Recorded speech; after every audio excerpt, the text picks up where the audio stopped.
I can do blitz. It's not a good idea with the mouse. I'm not fast with the mouse. It's 3 plus 2. Okay. Call it. Call a setup. We'll aim for e4 in the long run. Okay. Now it's playing it like a reverse semi-slot, which is also a triangle.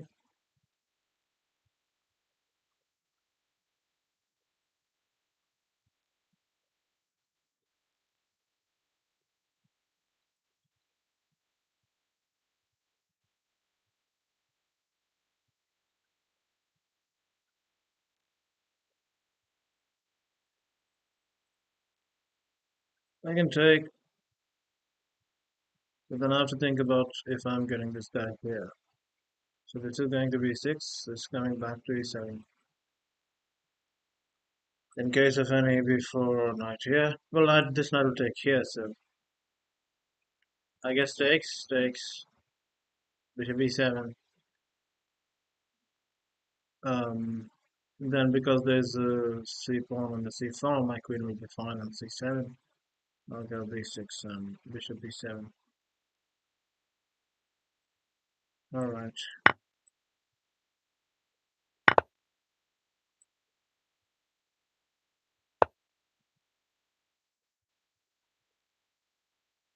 This is like a Rubinstein. This is very much like a Rubinstein. Almost exactly like a Rubinstein, except a little worse version of Rubinstein for me because I don't have b6 and bishop b7 yet, in which otherwise it would have been perfect. Now, if I cannot go b6 because if I go b6, then this is a common tactic. They take and then threaten mate with queen e4, and my knight will also be hanging. So when I defend mate, they will pick the knight up.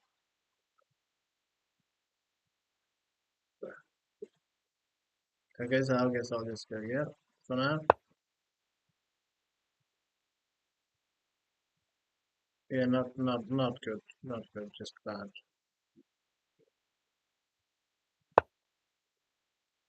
Yeah. Now the problem will be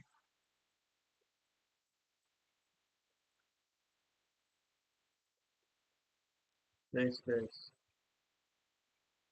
Okay, I'll do the Rubinstein thing. It's not the same.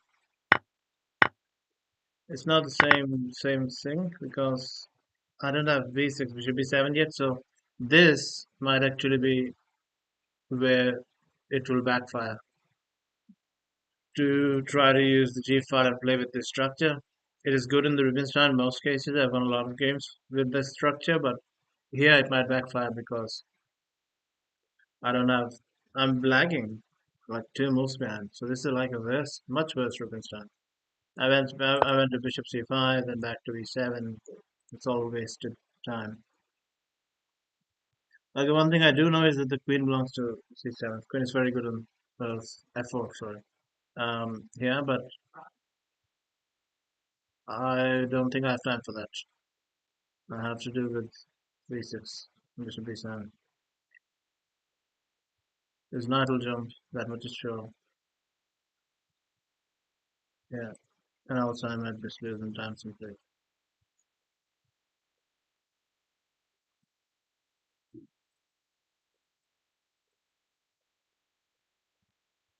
So b6, queen e4, f5.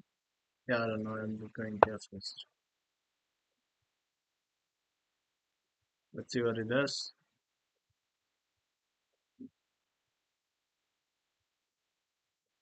With g6. That's the problem. He will happily play g6 here because my bishop is not b7 yet. Okay, this I'm not worried about. This I'm not worried about. I have 14 seconds. I'm gonna lose on time. Hmm. This is what he was preparing. Okay. I will bite.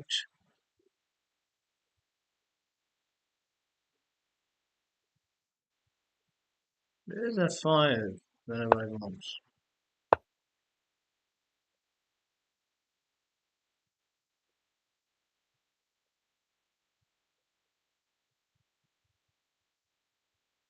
Not worried about this. The only thing I'm worried about is time because I cannot move fast with the mouse. Ooh, that's it. That is game. Yeah, the same thing works perfect if I already had basic bishop b7 and then that it works perfectly. Then there's no problem. There could have been on d8, can come to d8, and etc. And then this guy never gets here. It's not that much time. So this is a much worse version of Rubinstein. And also, I cannot talk and play 3 plus 2 at the same time. So I'll go back to the 10 plus 5.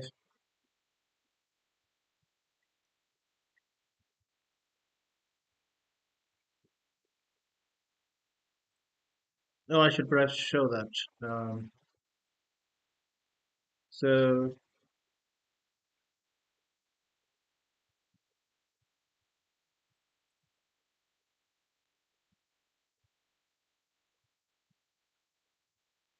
if I reverse this, this is the Rubinstein thing I was talking about. So this is the Rubinstein variation of the French. Let's say knight d7, and here, let's say here, and yeah. First of all, this is here. Let's say castles. Let's say takes. Right now, let's say here. This is not the best. Can be played. Computer suggests like bishop b7 or bishop d6, but I play bishop c5. Um, no, let's say you go c3, and let's say you castle. Let's say bishop b6. Let's say b4 queen. You do the same thing as it happened in the game. Um,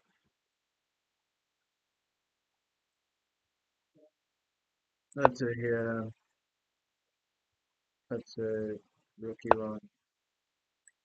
I'm not making optimal moves, but I'm trying to show something. So now let's say queen c7 here. So they will take.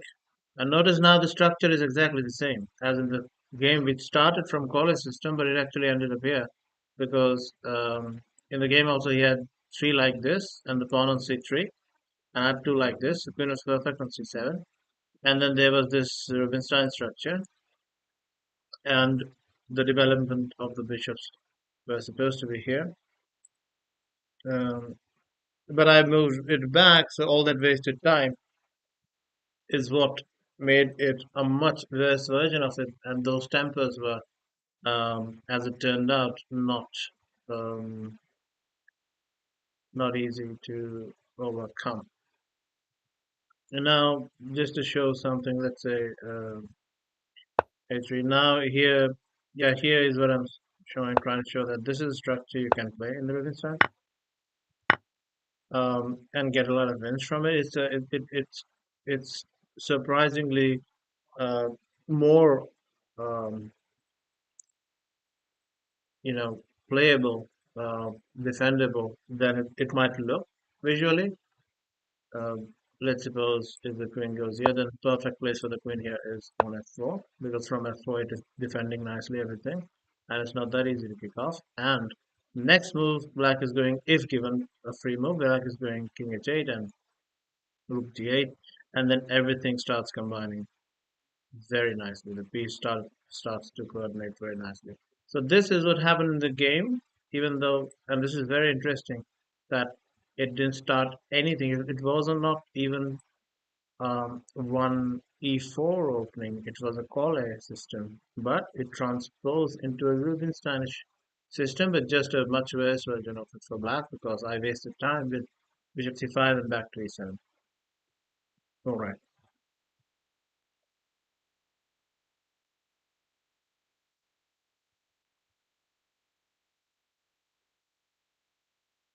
Ten plus five is enough to talk. Three plus two is too fast to be able to explain while playing.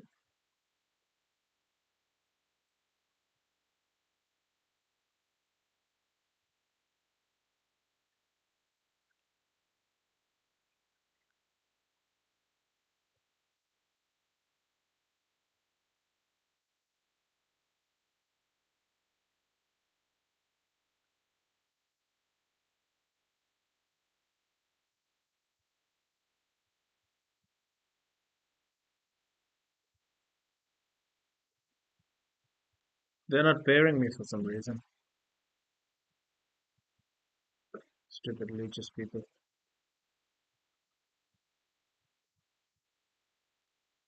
I'll let's play another three plus two then, because I don't see anything else.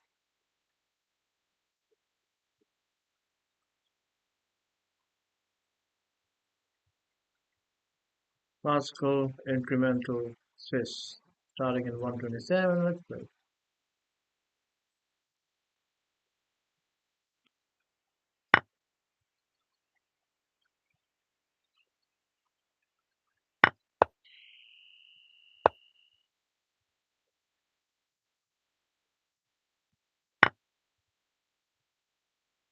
If I take knight takes to the fork is the point.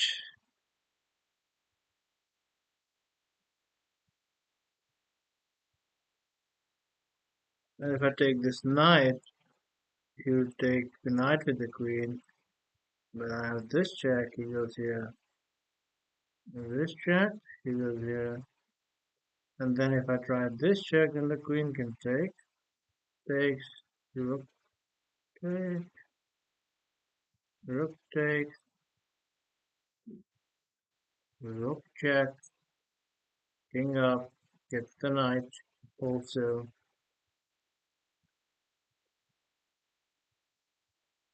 I have to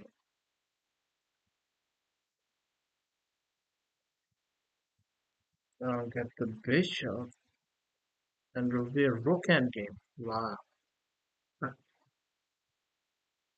The entire board gets cleared up. No, actually, yeah, it does, yeah. The entire board gets cleared up, only this rook and this rook will remain. Is that so? Okay, so if I take the knight, queen take, queen check, king f1, queen h1, king e2, uh, rook, rook e8, queen takes e8. He has to take, otherwise my queen is going to take the rook. Queen takes e8, king takes e8. He takes my queen. Uh, Rook takes here. That's not a check. The king is on e2, and the bishop is here. But then, if he wants, he can check and pick up the knight. But if he does that, I'll pick up his bishop. It's a rook m game where I am not exactly down a pawn, but I have pawns on g5, g6, and f7, and here this nice majority here. That looks equalish. I don't think that's how. Oh, queen takes first. Queen takes,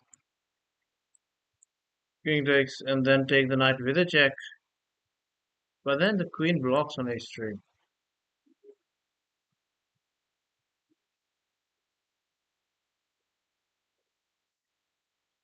This is nice. Oh, thank.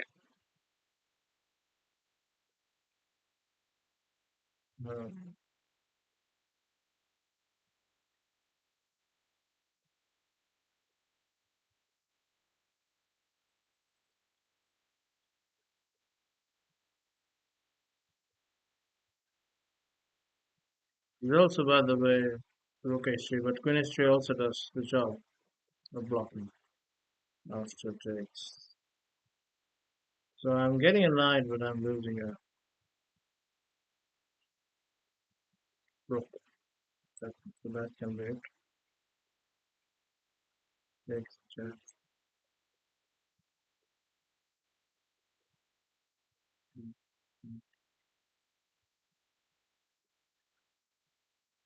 Mhm.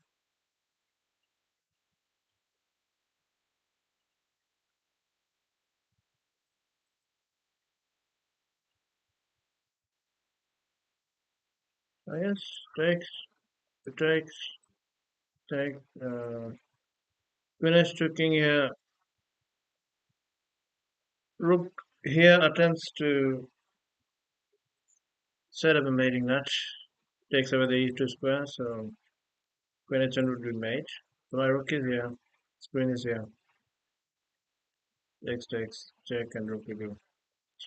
What checks does he have? So he has this check. King will go here. He also has a check with c8. But after that, there are no more checks. Because of the rook is here, there is no queen check picking up the rook. From c6, the queen cannot check the king on g7.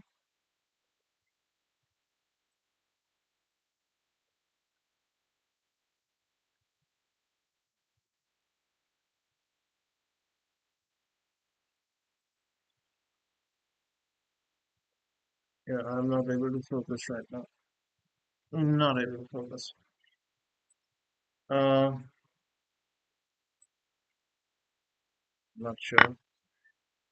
Okay, so it is rook d2. Well, that should be given randomly.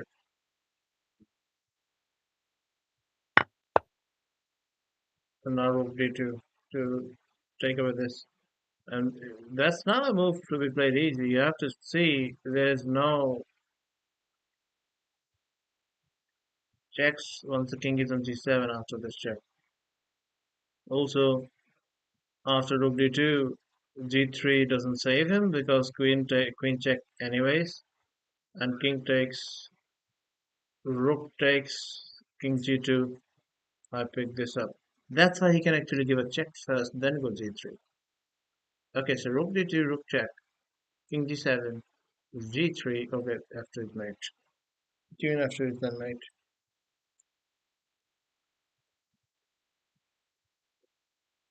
Am I missing something obvious?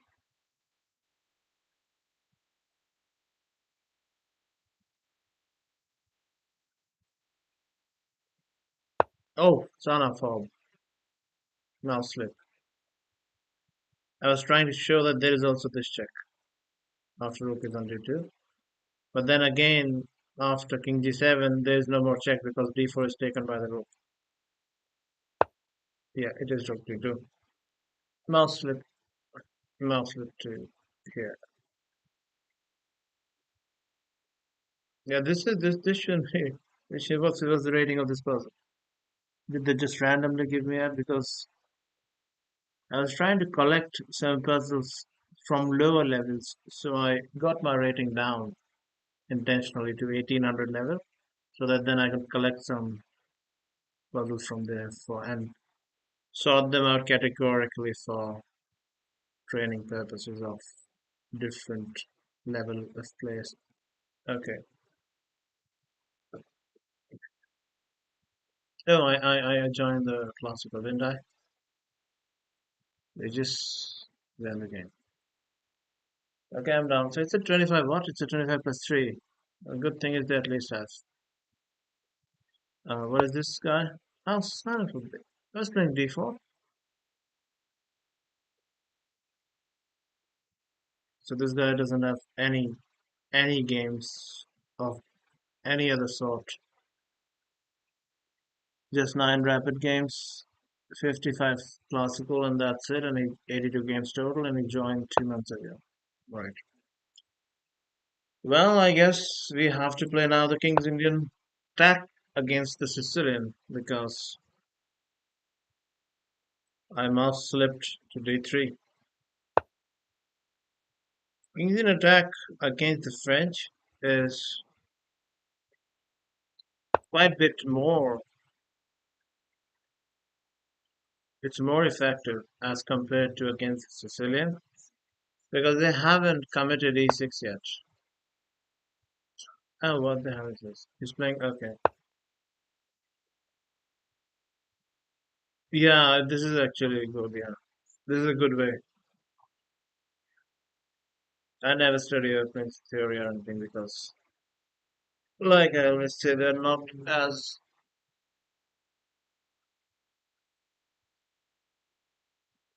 intellectual an activity for me as compared to. Because I'll play just the system. The knight goes. This knight goes to d2. This bishop will eventually go to here. The pawn will go to h4. But it's not done here against the fianchetto. I don't think it's done that way. Now the thing is, he's a 1655. Is it 16 or 18? It's 1655. So doesn't matter. But I'm trying to make it instructive. So now on d5, I have to think if I can go e5. If I can go e5 and try to get some King's Indian attack themes going on.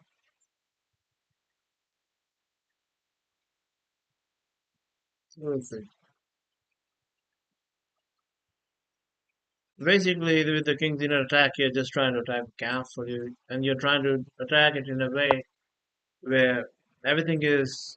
It's not an open position. It's not a very open position. So if black pieces are offside, if they get caught, then it's not easy to immediately come in to attack to defend for the black pieces. But that is, of course, a dream. And by the way, this thing just is not fianchettoing the bishop. In that, I don't think there are a lot of kings in the team. Okay, so this rook goes to e1.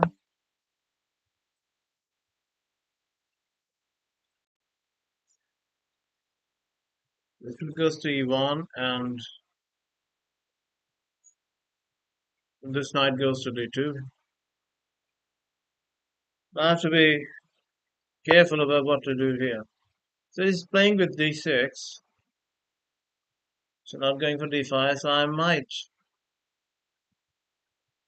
have to think because the plan is to put the bishop on f4, for example, to put the knight there, go h4, h5, try to come in with the knight, try to come in with the queen, eventually even f4 if possible, e5 if they give you.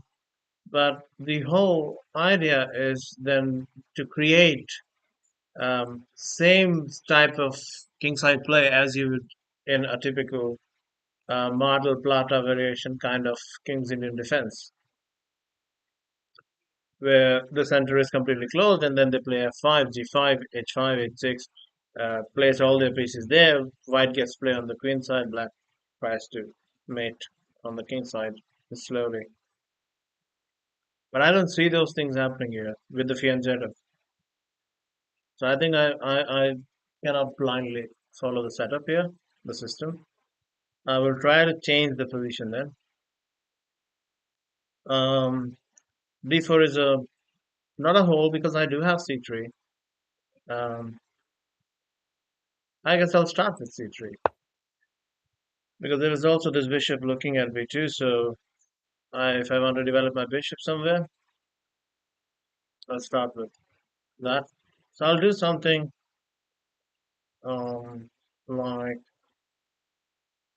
I find it that these kind of things just you know simplistic to too much of a simpleton chess to try to do this. But it is effective sometimes. It is effective.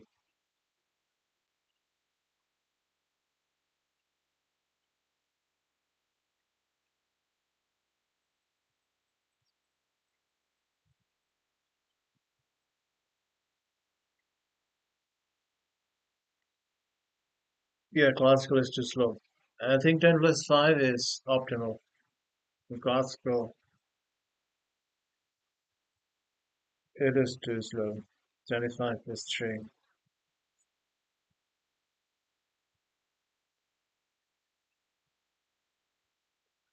I think I should start another game. Okay, then So he played d6 last move, and now he played d5.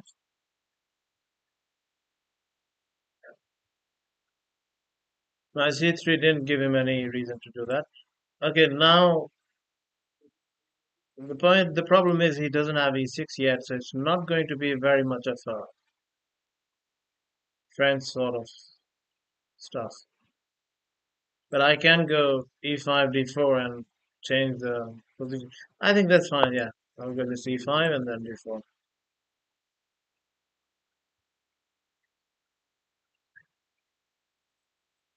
My d4 will come under heavy pressure after that, though,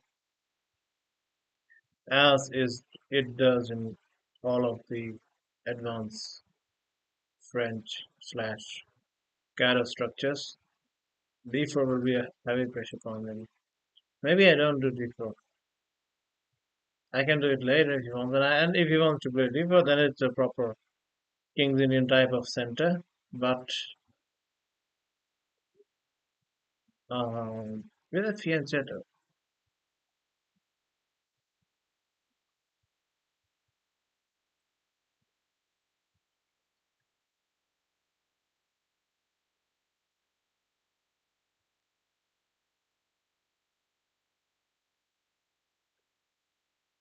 so you'll go knight here or H5.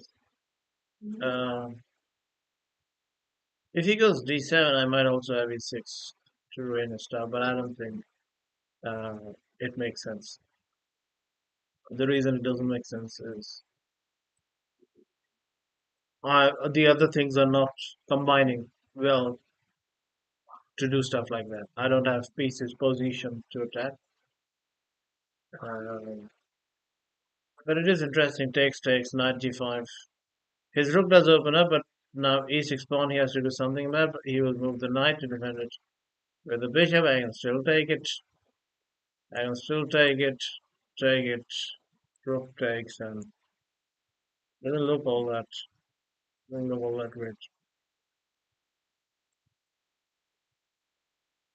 Yeah, the the stuff isn't making sense like that.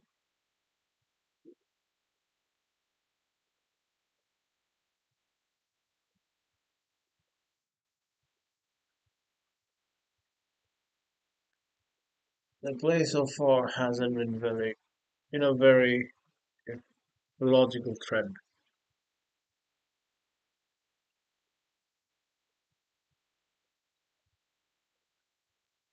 And the reason for that is I'm trying not to commit to anything. Like d4 would commit to that kind of a position then. Um, so I'm keeping it flexible.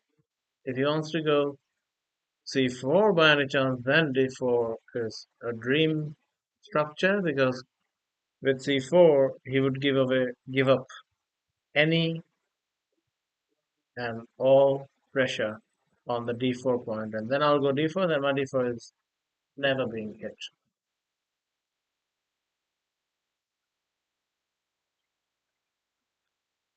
However, after he goes knight d7, this will be a direct tries. So in the King's Indian system style, I can do bishop f4, but here I'm not that sure about it. Bishop f4, and then if he tries h6 then in the King's Indian system style, bishop f4 is combined with h4, so that there's firm grip on this. Then he'll move the knight, open this bishop up, and then this guy is coming to g4, which will be unpleasant. Which is not there in the French, hence why. Again, the French King's Indian attack is still quite. Black has to know how to play against it. In the Sicilian or any opening where this can come out, it's not the same.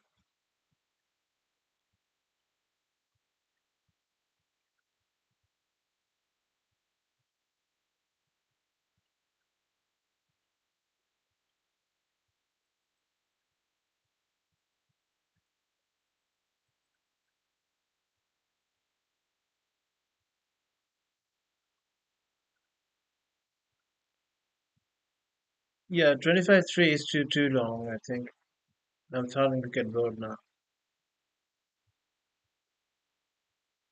10-5 is perfect. The game is not of that depth that this could be any bit good. Okay, here I think d4 makes more sense. His knight. Oh, so he might actually reroute to f5 to put pressure on d4. So after this, I can go bishop f4, and on queen b6, I can go queen d2 or queen c2 or queen e2. I think queen e2, queen e2 to defend b2, and then but on queen e2, then I won't be able to develop this much.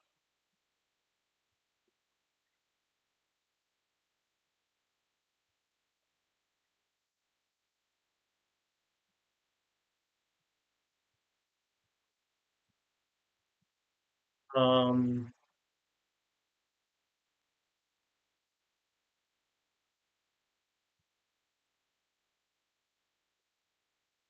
Other thing is d4 takes queen b6.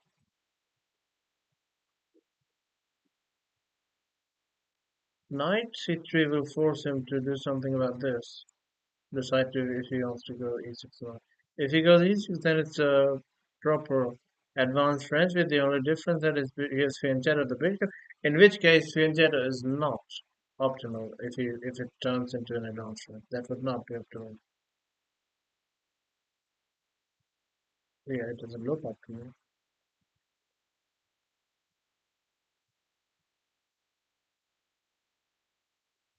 I guess you're right. One, two things. So much against the 1555.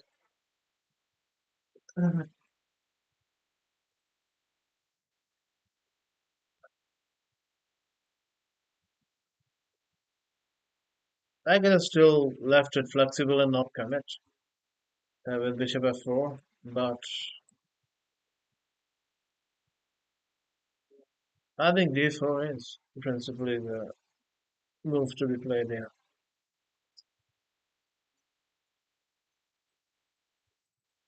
I guess he's going to put pressure on d4 in the long run, but it is not one-sided. White will find his counterplay too. First, I'll force him to do something about the d5 pawn. I'll make him play e6 with his bishop still on c8 because his knight is on here. If he plays bishop e6, hmm. Yeah, it could be 6. I'll hit this. But if he plays e6, then perfect. Then it's a advanced French.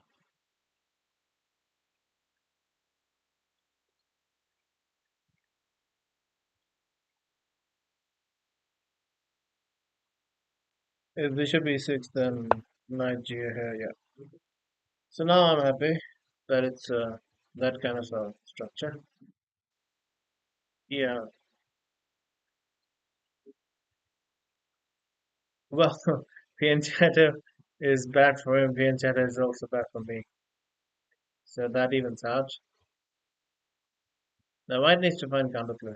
White needs to find counterplay that is effective.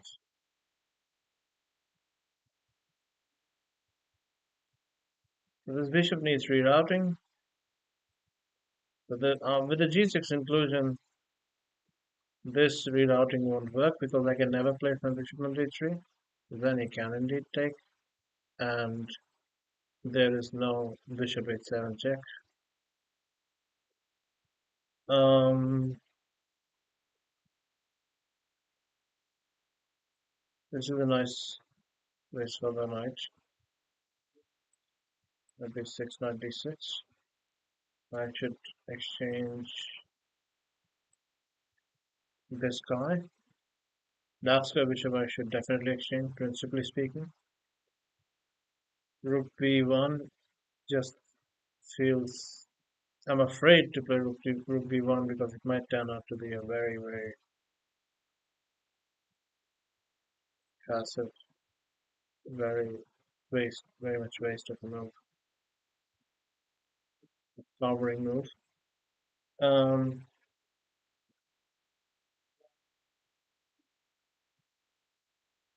I don't think I can give up the b2 pawn in any way. I can could not try to put my knight on c6, like disturb the queen, put the knight on c6, ask him what he's going to do next. He will go. He has to go to develop the bishop. He has to go either b6 or he has to go move the bishop to d7 and get it out. Move the knight and get it out. Hmm. Rook e2 feels wrong, but in the long run, just like in the French advanced structures, c5 is going to see action. Defense b2 frees my bishop to move out. As much as it feels weird, and e2 isn't really needed for the knight. I don't think I'm going f4, knight f4, or anywhere like that. So yeah, rook e2, let's do rook e2. If he tries to read out his knight to f5, I'll pull my bishop out, and then even I can go rook d2 to add more defense here. Yeah, rook e2 is actually, yeah. See, this I like, even though rook b1 might be simple move, but yeah, this has richness.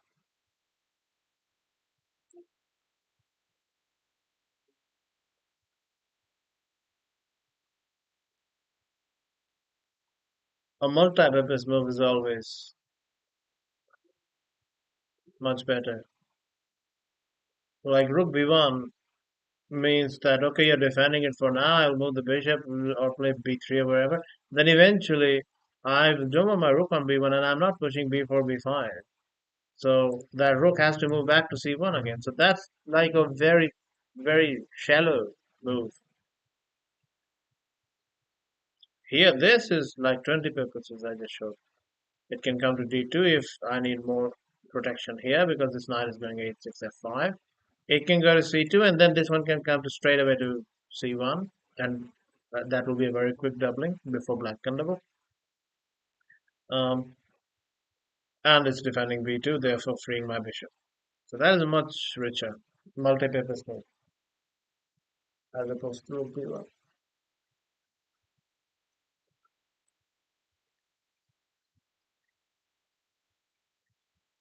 Rook e2, that's how I am finishing my game and will watch, but listening in meantime. The worst, maybe 10-5. Yeah, this is boring. Very long. Um, Rook e2 looks good to me, yes. And you can reroute the knight to a4. Yeah, yeah. You can reroute it to a4. We can get it to a4 c5. We can get it to b5 d6. We'll see where we're going with that later. For now, he has developed his bishop, which is a good move, as you would know from the French. It's a very French position with this weird inclusion of the fianchetto in the French position.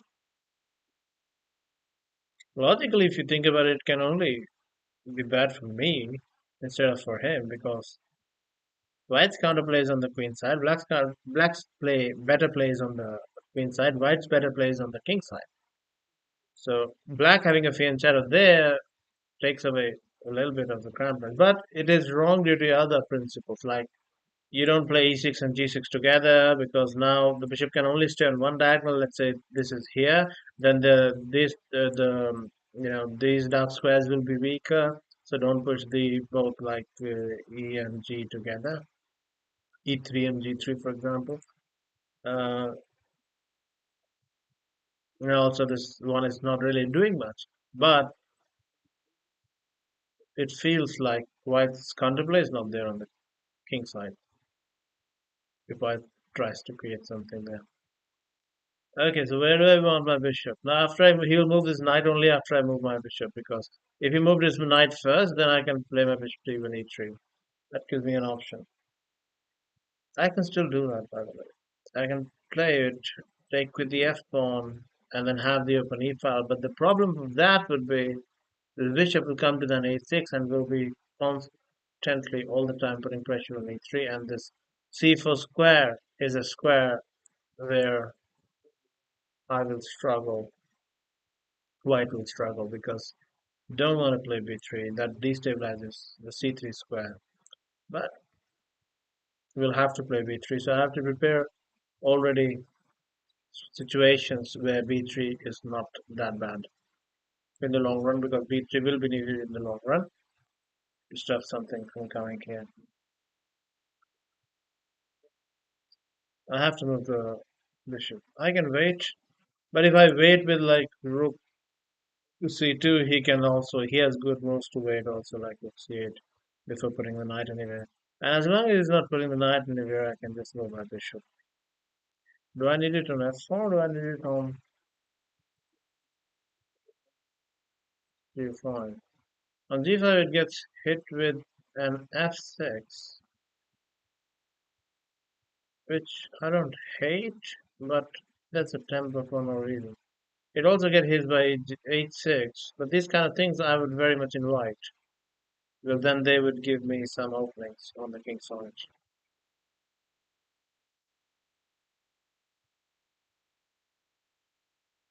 Okay, I'll just invite. Provoke stress if he wants to go for there. Otherwise, I'm playing rook c2, rook c1.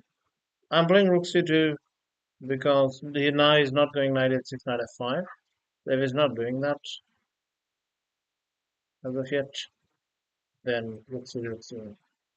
I need to make sure I don't, like, I cannot give this bishop for the knight, because then this bishop is very nicely looking at the base square of the only open file on the board.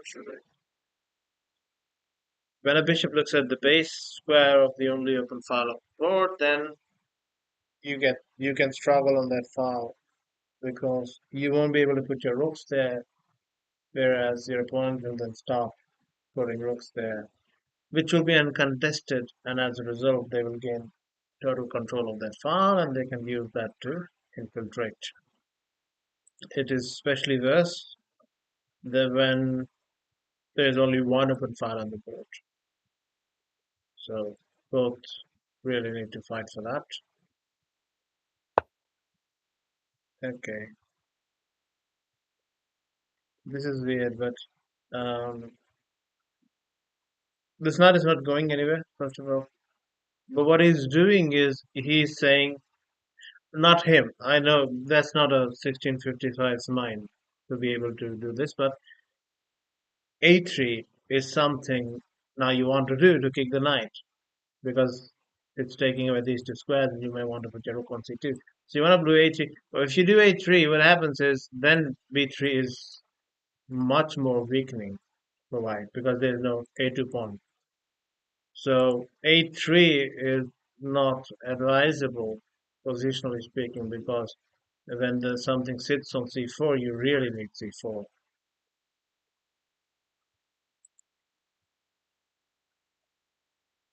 And if you think about it, this knight is not really going anywhere, but he's just putting it there. You want to kick it, play a3. I can play queen b3, but that does leave this square, and I can do, yeah, this is a very, very weird move, which is not a mistake. Exactly. It doesn't feel like I can do much about it. It's a wasted move, you can say, but then, it is only wasted if he has to go back voluntarily on c6 or a6 or whatever. But I don't think he will go back voluntarily. I'll have to,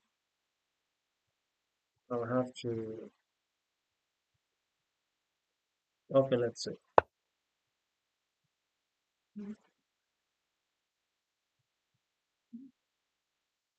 Queen d2 was another move I did, but I don't want to commit my queen yet.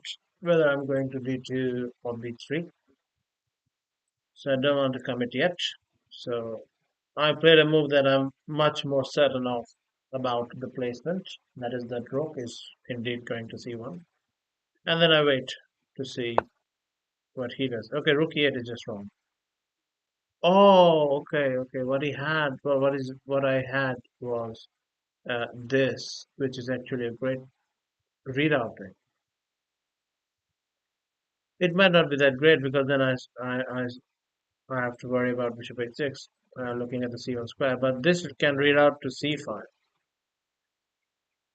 But it's not that good in the long run, my bishop here, because the queen will move somewhere and then b6 will come. And then where do I put my bishop? If I put my on d6, okay, I can put it there. It can be exchanged. So yeah, that was not that much of a missed opportunity. Um, all right, but to place it on rook e8 is just wrong. That's just wrong. The rook should go to here. This file is never opening. This pawn on e6 is never moving. All right, but the problem is the pace of the game is much slower because of the clogged, closed center. The pace of the game is much slower. So what the thing is, it is not that easily punishable that my opponent is wasting moves. The waste of tempo is not that easily punishable here. Now I can do queen d2 to trick him to for a little trick of trapping the knight. But it doesn't quite work because if I do queen d2, and even if let's say I get two moves in a row, and I go queen d2, and I get to play h3. So firstly, we can see that these are not available squares. These squares are not available. Um, but he has h6, hitting it, hitting maybe. However, that should still be good for me. Queen d2, h6 can still be played on queen d2 itself, but then I'll go bishop f4, and he still has to make way for the knight. g5, yeah, g5, and then yeah, h6 g5 will be a problem. I can sack, takes, queen takes, d3 square. I'm leaving by the way if I move my queen. Queen takes, the knight is hit, the knight goes back to h6. I have absolutely nothing. There is no rook left because of the fianchetto. So there is no rook left. This bishop can do nothing. Whether this was an amazing move in the King's Indian structure against the French played by Bobby Fischer, Fischer before. Yeah. Okay, so there's none of that. So there's nothing. There's basically nothing. This knight cannot come in. My queen is here. This knight cannot really come in to join because it cannot go to h5. It is one square diagonally away from it. So it will take four moves to reach there, and those moves are not even possible here. Even if I get consecutive six moves, it won't reach there. So it's not going there. It's not going f5 because f5 is covered. So my queen would basically do nothing on g5. I guess I can move my queen and then try knight g5, but that's too much. I can move my queen here and then try knight g5. But his knight is on h6, so yeah. So the queen d2, h6, bishop f4, g5, bishop takes sacrifice doesn't work. Bishop takes doesn't work. And if knight take, well then my queen is not going there. My bishop is going to be there. My queen is still on d2. And that's also not doing anything. However, I'm still threatening to take the knight. So he has to make room for the knight, but I guess then he has f6 to make room for the knight. I can still go back here, and then if takes, he still doesn't have squares for the knight. With this opens up, but he still doesn't have squares for the knight.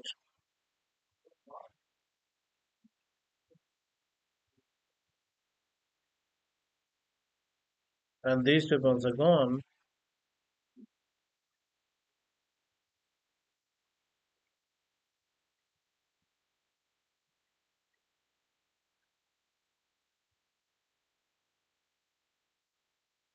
Yeah, I guess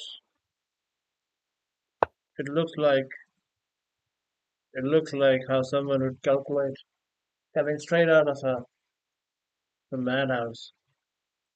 Okay, but maybe this works. What a weird thing.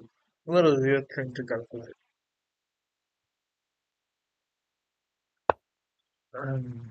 He didn't even play it.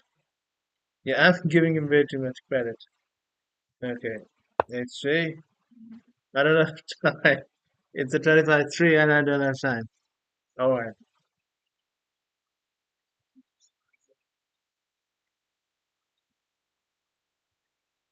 So the knight doesn't have squares now. He has to go h6 or f6. And in either case, I'm going bishop f4, and then if he goes g5, I'm sacking it, and then I won't be up a piece because I won't be down a piece, or up a piece because I give a piece, he will give a piece probably on f2. Oh, actually taking on f2 looks, yeah, looks bad for me. Looks dangerous because then f6 e5 action will, whenever open this up, it's a pin. The rook on f2 will be pinned if he sacks here, which is perfectly fine if he does it now. But if he is also getting a piece back, in which case it is not going to be a sacrifice, then I guess I'll just go king h2 and use the f-file. Ah, but then the center doesn't look good to me. Just a pawn on e5, then this is also by the way then a passer, protected passer. But that is the story of the French. Black structure is good, healthy, technically superior. White's play, White's potential of creating play on the king side is what White has.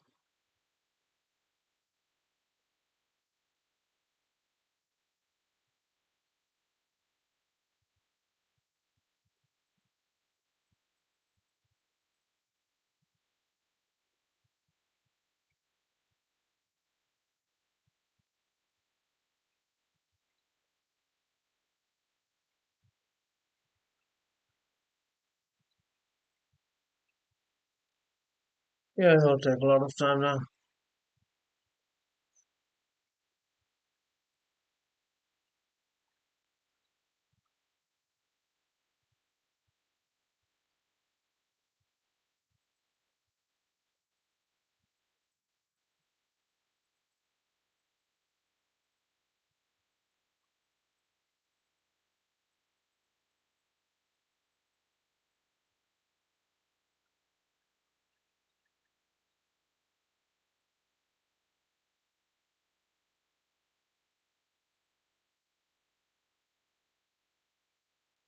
Most probably f6 is where he will go.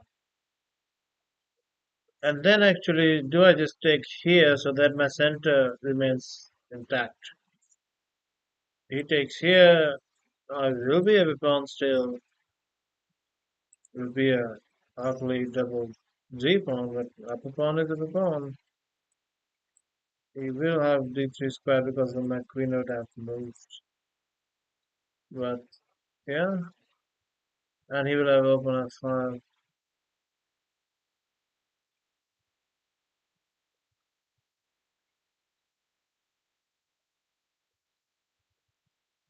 And he'll have Daska bishop for my knight, which can become problematic.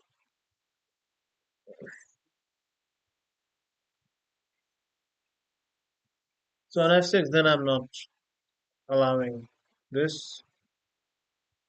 On f6, I'll go f4, bishop f4, and he will go g5, or he can take. He can also take. On take, to maintain the entrapment of the knight, on takes, I'll have to respond with this takes. Yeah, I think f6 is the better try. I think. How about taking now? Because now it doesn't get the open open f file. Now actually I get the open h file. Well, both of us get it. It's a completely open h file. But now if I take, son of it, take, queen takes, mother, queen takes, then I have to move the bishop, then go king g2, then go here. He can also do the same. I don't think I'll have it. On f4, he will go d5. I sacked the knight. Yeah, that's actually what I calculated.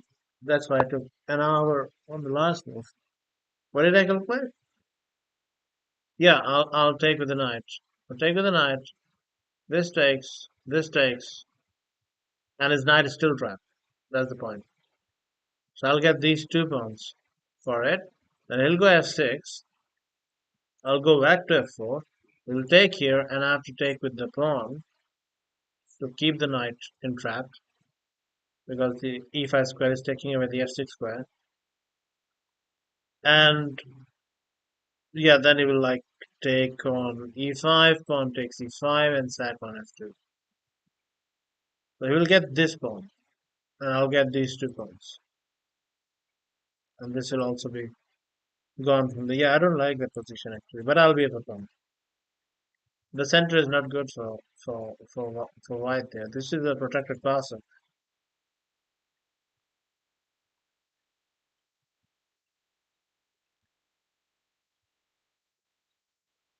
But that is if he plays perfectly, I think. There's also a lot of chances of for him to go wrong. So yeah, that's why I thought instead of h6, f6 was a better try. Immediate f6 is a better try. Then there's knight takes, pawn takes, bishop takes, and then they can try it. Yeah, actually no. H6 was the better try because then in the end, if he tried f6 immediately, I went back, and then he went knight g5, pawn g5, and then when I sack it, f pawn takes on g5, bishop takes on g5, then he would go h6 in the end, and I'll put back um, bishop here, and he will have these 2 pawns will be gone, but my center remains intact there.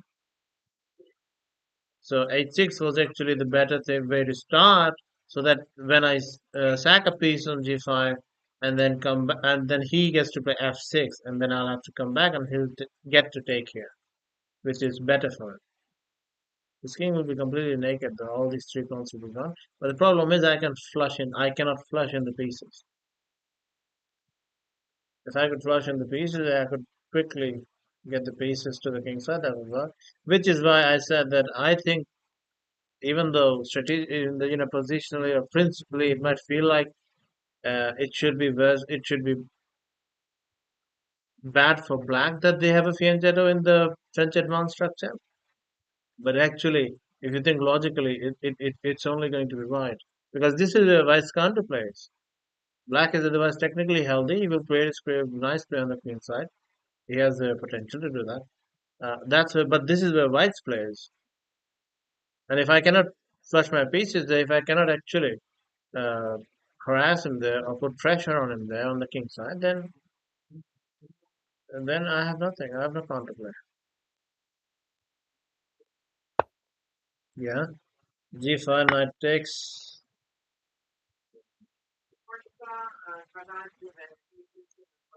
What elo are you? Your username is hard to pronounce. My elo, there are a lot of elos. So the online rating also uses the elo system. The feeder rating also uses the elo system. The USCS rating also uses the elo system. You'll have to be more specific, sir.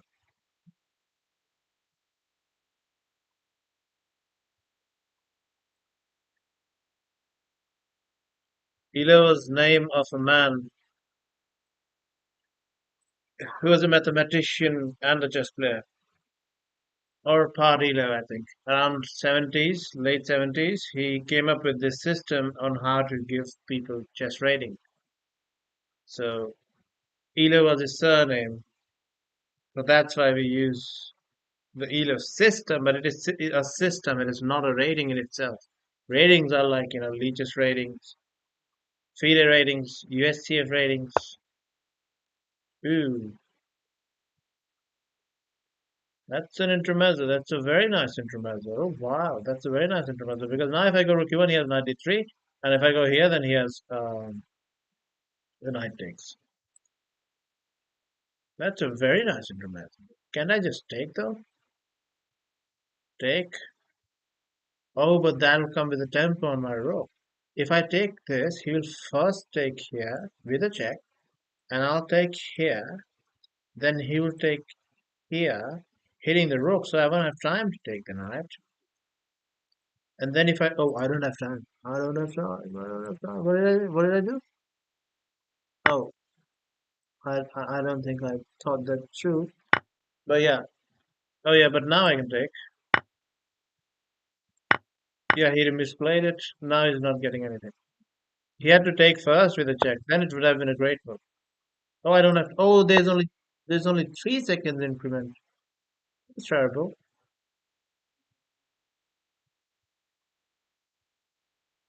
I'm up a piece. Am I? I'm up a rook. No, am I? No, I'm not up a piece. Why am I not up a piece?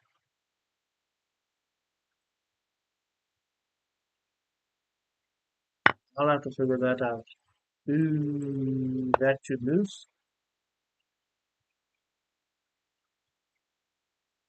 I'll have to figure this out. I think I lost my concentration. There's only 3 second increments. Oh, the guy's playing a lot of nice intermezzos, but they're not working, but he's still commendable. Commendable effort.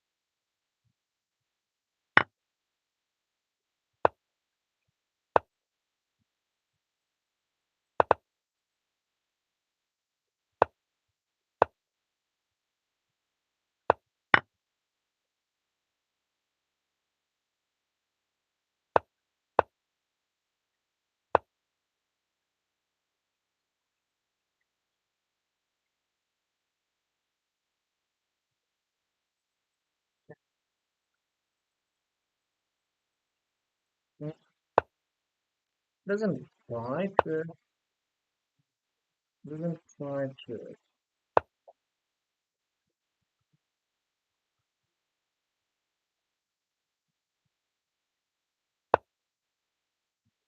Okay.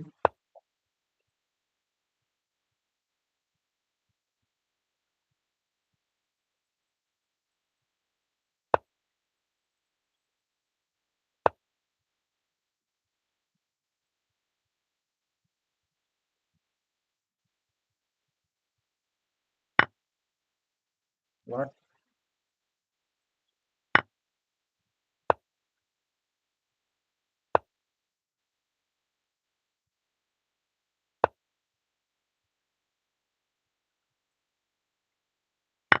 Not a stalemate.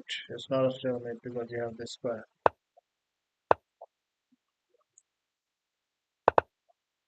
And also, by the way, this pawn can just move.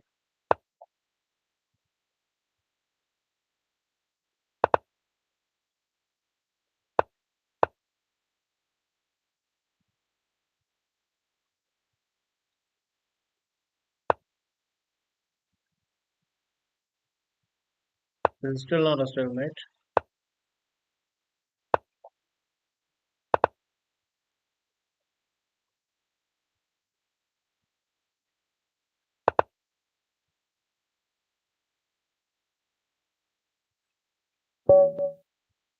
So I was going to make a knight. Then when he comes to d7, I was going to check him here. That would take away this square also. This square is taken by the knight. This is taken by the bishop. He would have no squares that this is taken by the bishop.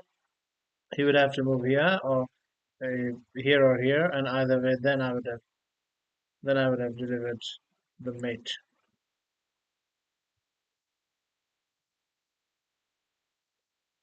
Yeah, was too long for no reason.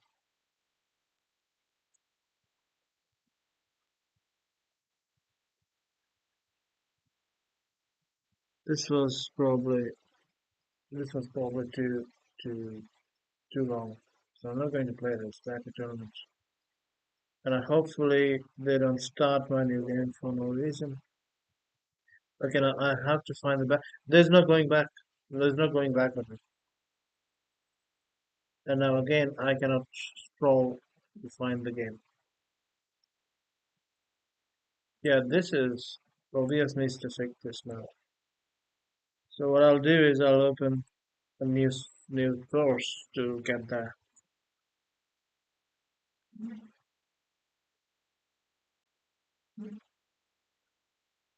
You should review a game, and Joe or Maria should have sent you on. And Joe or Maria should have sent you only this one to figure out. No, I don't think there is. Or there might be. Yeah, there might be. I'll have to. I said it yesterday, but I actually didn't look into it. I need to actually look into what features are there of OBS and how do you exactly do stuff. Okay, so I'll actually get my game. Copy the link of my game.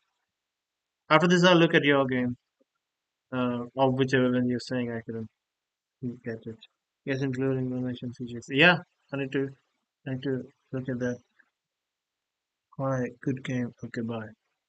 Um, link, copy link,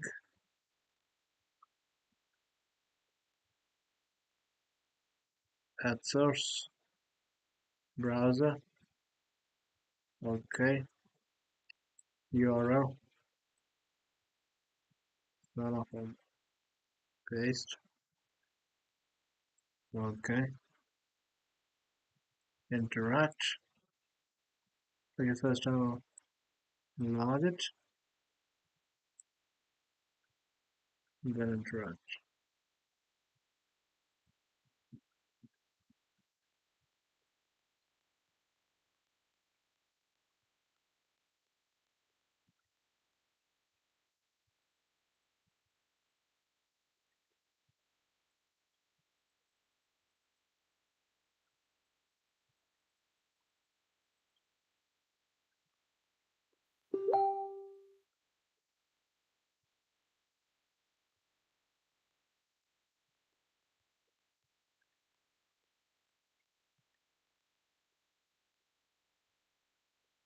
Okay, analysis load of it. Yeah, and that was actually very interesting. Yeah, around here. It got interesting around here. Yeah, a lot of blunders. Here, he's doing a lot of blunders. Okay, yeah, here I should just take the knight. This is a much better version. I allow him to take here, in which case then um that is yeah, just that's a good one. I'll then have I'll use this as a hook. I'll have this g5. However, I'm not very sure that I'm generating a lot of play. Like you have to really see like where's my play? Okay, I might then now play a3 finally, and then get you get the bishop to d3, which might be really problematic for him to deal with if a bishop gets here and he has no pawn cover. That I understand. Okay, takes. Rook c4.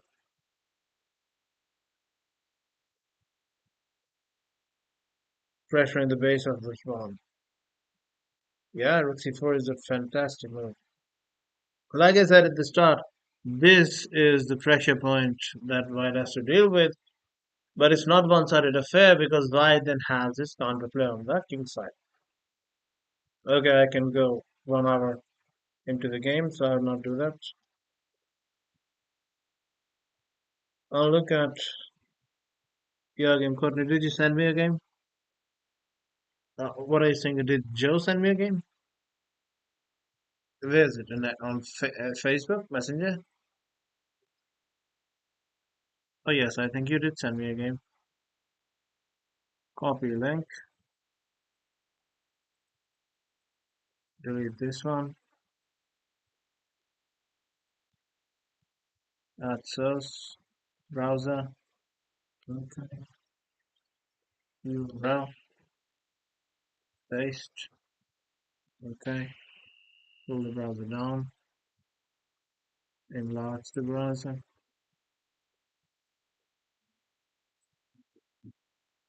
And interact. Okay. What's the rating of your opponent? We can explore. And what time is it? It's 10 plus 0. Okay, I'm guessing this was from this Ollie Rapid arena format tournament.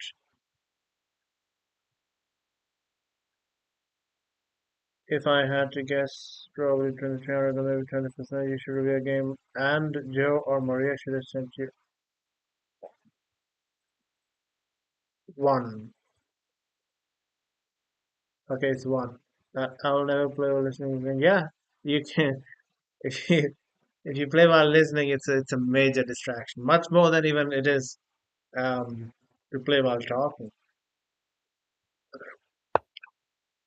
What's your opponent's rating? Okay, so it's Danish, fully accepted, not accepted here. If they accept here, then you're 2 points down. But they're not accepting here, so now you're only 1 point down. And 1 point down margin is not that big. You can at times be okay going into the end game or going into simplifications, still retaining advantage or dynamic advantage or compensation for that pawn. 1 pawn is not that big a deal. 2 pawns are a bigger deal.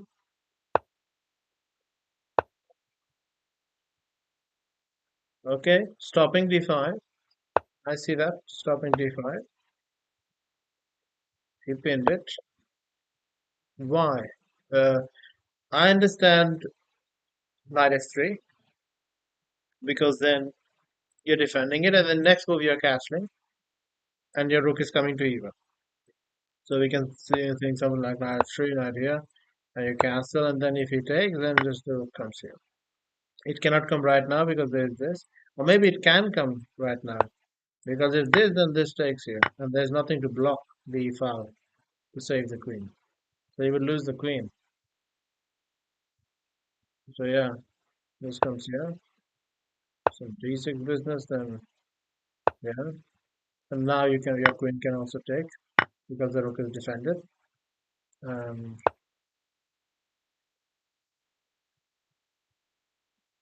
yeah, you can pin this from here, try to get there. You can also quite simply go here and just keep up the pressure.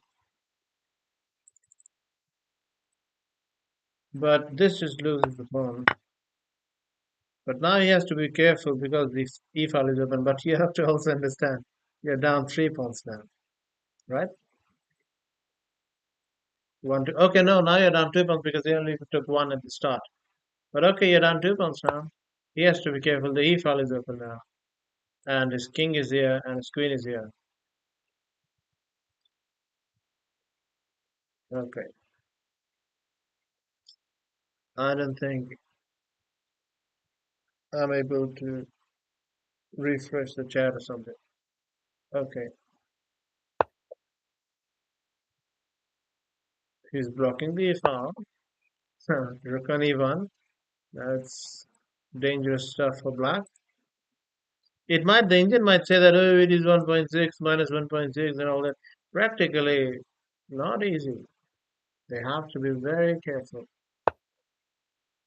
And he's doing right stuff, actually. He's doing very right stuff. He's doing very right stuff. Black had no time to fool around at all. one move of fooling around, and then this would -1 would go +4 in a blink of an eye. So he actually got his king out of there, realizing that there's no good discovery right now. So that's good play by our opponent. What's your opponent's rating? I remember games I sent three, they may be crap. It's fine. Bishop f4, tempo on the queen. Queen gets a tempo back on the bishop. Um, okay. Computer is saying you go here because you unleash an attack on his bishop. So if he takes your, he takes his. But what's the point? You're going f5. This is also hanging. Yeah, so no, I would rather, yeah, b3 is better. B3 is better. B3 is better because you retain these pieces, which is your practical chance. Practically, it is better. Objectively, that might be better. Um, now your bishop. Now you do have a light square bishop, so why give it up? Um, that would be a dream scenario for black if you started exchanging pieces. That makes it very simple. It's job very simple. Now like this knight can go here, you can go here. This knight can on g3 will stop his bishop coming to f5, which is something you want to do. Aligning the rook against the queen is always a good idea. Now knight d3, very good. Now there's no bishop f5, so you can start thinking about queen d3 and this idea, and then place a bishop here to take this.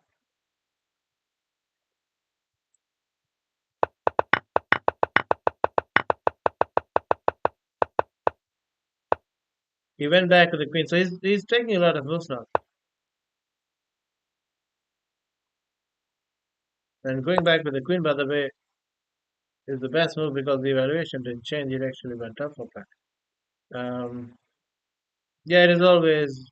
It's much safer. The queen back to d8. It can help with out with the king side much more effectively there.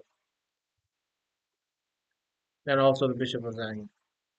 So instead of moving the bishop, like c5 or something, he went queen d8. Okay, bishop c2 good. 8-6. Now, so see, one move and the evaluation, all the advantage is gone, even though he's 2 pawns up. Okay. Yeah, 8-6 is a bad move because it's a hook, and that's the only thing White can hope for, that he gets to create some attacking chances, any sort of dynamic compensation. If the sharper the games become, the more practical chances White has. Um, yeah, it's a hook. You don't have g4, g5 to use this hook to open files, but you do have piece sack with queen d2 to just open it up, and then this guy is once this guy goes here, there's no g6. When this recaptures here, there's no g6. So then this guy, if you combine the queen here, then that's already Design's territory. All right, understandable. Understandable. You're trying to exchange it so that your queen can come here, and then you're thinking of sacking. Yes, he is 2140. Oh, he's 2140. Yeah, he hasn't made any mistakes yet. Any big ones. He's 21. What's his name? It might be 2140. Yes, he's 2140. Okay. Yeah, he hasn't played. He hasn't made any big mistakes that stick out yet. He's doing everything right so far. Um, yeah, okay, now he's just showing that he has no survival instinct because this sack is screaming to play. Or maybe he is not, you know, he doesn't respect. you you're rating enough that if you can do this. The thing is, you're not going to immediately take back if he does that. Or maybe you can, yeah, you can take back, and now there's no defense of h7 except blocking the bishop with f5, and then first you will check on g6. Always remember this, those staircase idea on the side that I was talking about. Then anything that lands on the h file would be mate. Yes, and the bishop here is blocked by the f pawn, f5 pawn. That will be here.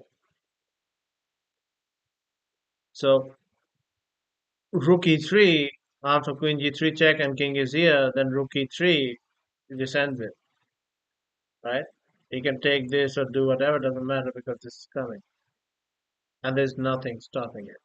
Like he has a queen that can come to where f6 won't change nothing here, or here it can come to yeah. That's what he has. His queen will have to go here to sack itself, not sack itself, but look at with spinach and end the game, and there would probably be more stuff, something quicker. So yeah, bishop takes, yeah, no brainer.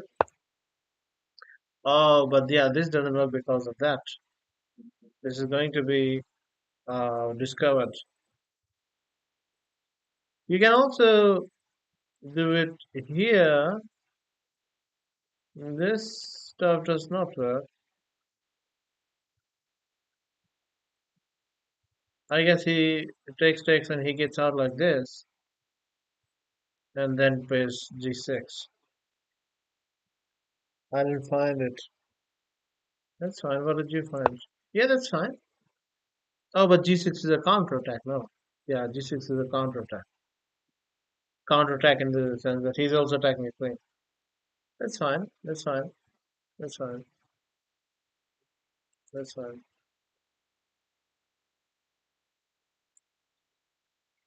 Yeah, it's a counterattack that somehow is also, very luckily. It's fortunate. It's very fortunate for him that g6 is there because it does a lot of things at the once. Now his queen is it, and mate is threatened, and his queen cannot move in a way which defends mate.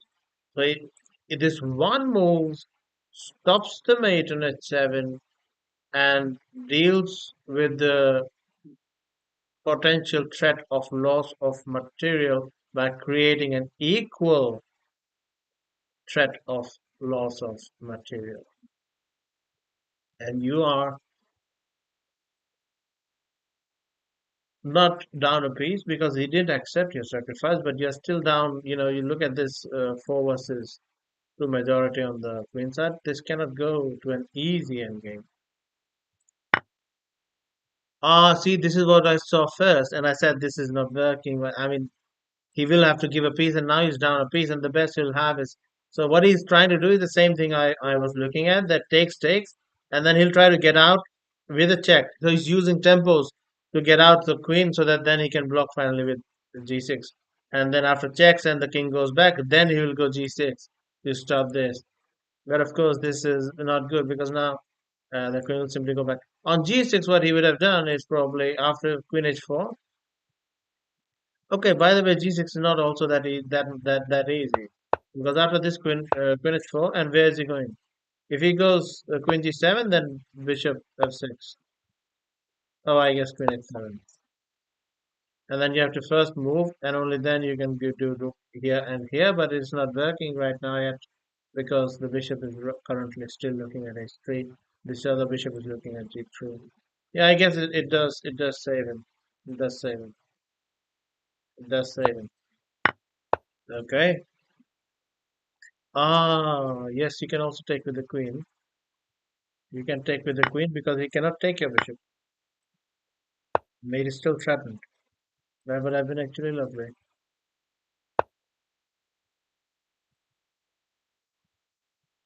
This is a blunder because he can still go g6. That's the only reason. However, now shouldn't he be losing a piece? If g6, then queen h4. There's no bishop g3 because after queen takes the queen is still defending the bishop.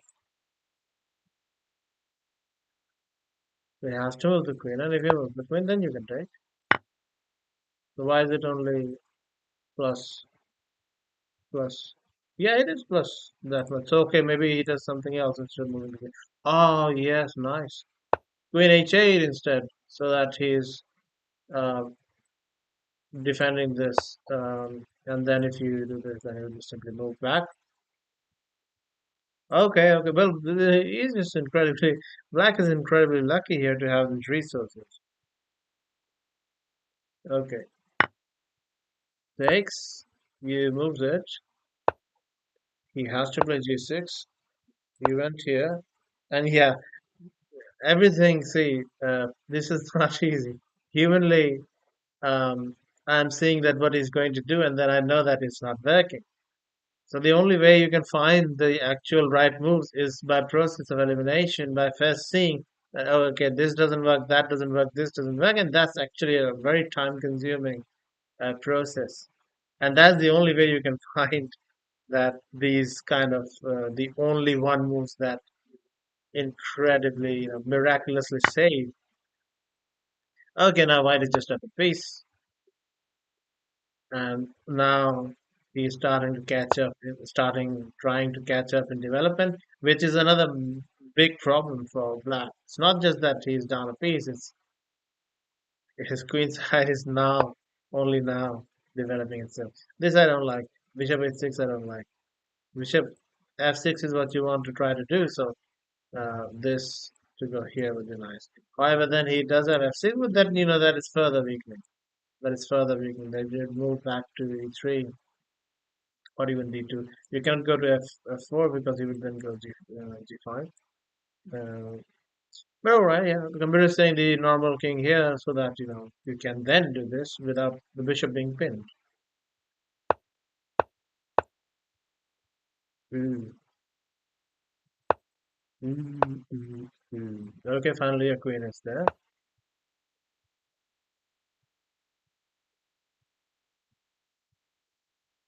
And when you once you defend the queen, now the rook was attacked. Also is ready to take, so he wants the rook. Bishop rook e7 is very nice. Doubling, very nice. Now you're threatening to take because the f pawn is pinned. Very nice. He misses it. Well, his knight is defending it. So first you have to do this because that would also threaten here.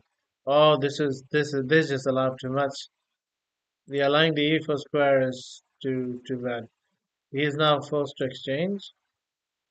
And after take, then again you're threatening this, but okay, but you cannot actually take with the rook because bishop d5 would pin it. So knight e4, if you take, then you would have to take with the knight, with the bishop first, and then move the bishop here. Then you're threatening to go here. Computer says take, and I can tell you why the computer is saying that. The computer is saying that because after takes, knight takes, then after knight e4, how does he stop? This check. Rook d6 would not stop it because the knight is in the way. And the knight has moved from here, so knight cannot really stop f6. So there would be no stopping of f6. Nothing would stop f6.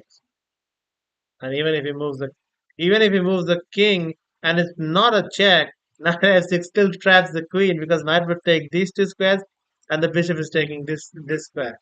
And his own king would take this square. See that?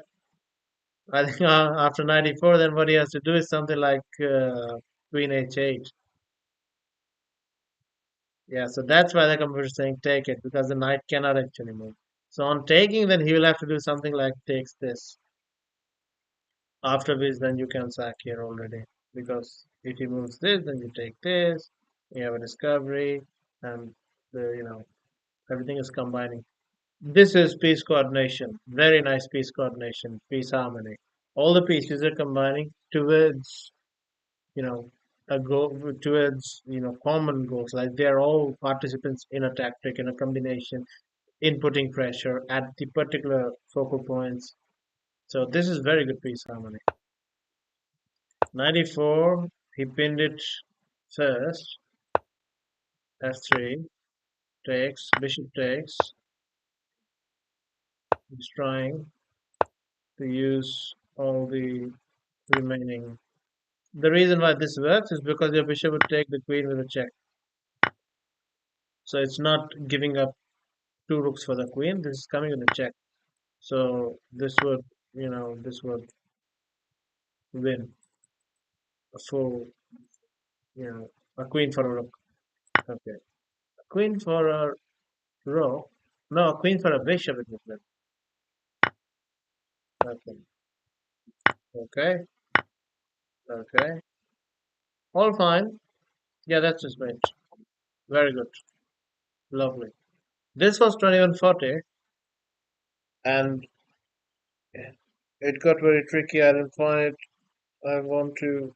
I don't want to because yes, yeah, it did get tricky and it was tricky. But it was also fantastically played. Yeah, you did the right things fundamentally. You did the right things fundamentally. So even without knowing or without calculating all the complex thousands of variation, without actually knowing whatever the result of those calculations would be, they were um, by default turning out mostly in White's favor because the fundamentally you had a lot of factors in your favor and you were keeping them up. You were not ruining your lead in development, your activity, when you can strike, when you got the bishop takes a6 chance, that is just, you take it. So you grasp, you grabbed your opportunities that were given. So that this is a fantastic game, no doubt. And yeah, and it's not like the 2140 was having a bad day or he was not playing like a 2140. He was very much playing like a 2140. Right? He was very much playing like a 2140, and you actually beat a 2140. He was playing like a 2140 strength. So that says a lot about how underrated you are at your rating. Okay, so do we have a next game? I cannot tell the times of these. When we'll send. Okay, you sent three. You said. Um, I'll have to check first. Okay, so let's do this one.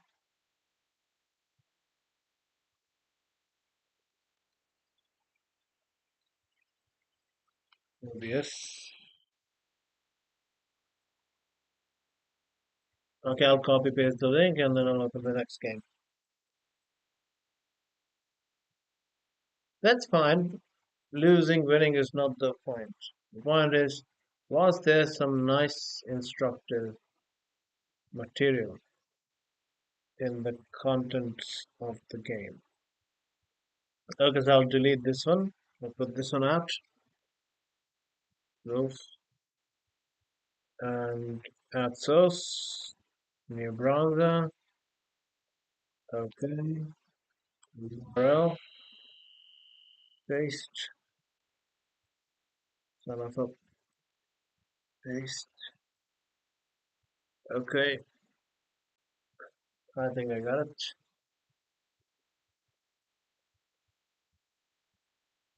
I'll put this here. I think that's too big. Okay, this is good. Maybe a little more. Maybe this is good. And this goes down and interact. Okay, what's this guy's rating? There's the French that you played. I think this is the first thing you said. Okay, so this is again 10 plus 0. Simple exercise. Very nice. Okay, you can do that. You can do that, but he will be in trouble because he's putting this here and not here. So this pin would be problematic for him. I shouldn't say he would be in trouble, but it would be unpleasant. Okay, okay. Passive, a bit passive. White is a bit passive. Black is already more active. Why did not make use of the first move? Very well. Yeah, and see, this is where the engine is showing those moves. So these are the kind of moves that um, are very tough to understand for comparatively, below 1800, 2000 level rating players. But the thing is, this is a great move. It will, like on the topic of peace, harmony, and peace coordination, I'm talking about. This helps that. Now, it's not a move. It's not like the bishop is doing something on f8. It's not about that. It's not about what the bishop is doing. It's about what the bishop is not doing. And what it's not doing on f8 is it is not being an obstruction to your heavy pieces, is influence on the central files or any files. It's not taking squares that can be used by other pieces. It's not in a place where tempos can be won on it. And additionally, if you have like 8-6 or something, then it also adds additional defense against any sacrifices on 8-6. So these are wonderful moves. The bishop f8 and the bishop f1s. The bishop f1s once the rooks have been developed. 1926. All right. Yeah. See. Tempo. That's why. That's why. No, I don't think this tempo is much because okay, it can work if he goes c4 and then on c6 he can go back c3. He does achieve something that he freed his queen side a bit. So yeah, see, this is why if he had played in f8, then there's no tempo. Now in this position, might not be that relevant. Like maybe knight before b5 is not even that big of a deal or real tempo. But that explains why one of the reasons you'd want to play bishop f8 or bishop f1, the bishop tucking move. Oh, okay. You'd give up the Raska bishop in this position. Something I would not do ever. That's not a good knight. See, the knight is struggling. The knight is struggling. Where does he put the knight? Knight d2. This knight can move somewhere. The knight comes back here. Sometimes it goes to f1 to g3. Knight d2 with the pawn on c3 is a very harmonious way of playing. Like here you have knight on d7, and here white's play is exactly symmetrical in this exchange system in this one, and or vice versa. Both players have symmetrical ways of developing. But here he has done something different, which is he's played knight c3, and now this knight c3 is misplaced. You simply play here, and it's just misplaced. All right. So where will it go? So to allow him to exchange that knight for your very nice bishop is already a step in the wrong direction. I would say. It's still not that big of a deal, but objectively speaking, but it kind of is because like that is something you should just feel very strongly about not doing. Yes. Okay. So knight c4 here. This is good. Doubling.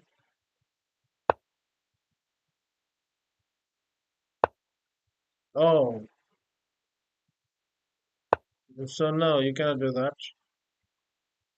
The reason why computers think this can be played is because it's a tempo on h2. It's a mate threat.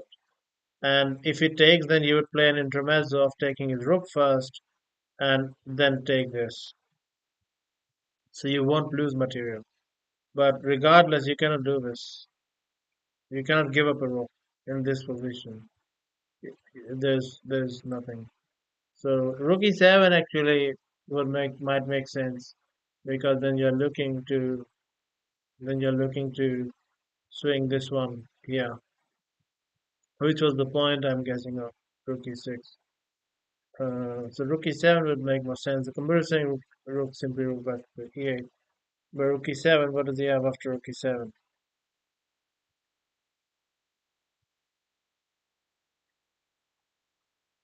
Yeah, rook e7 I would go.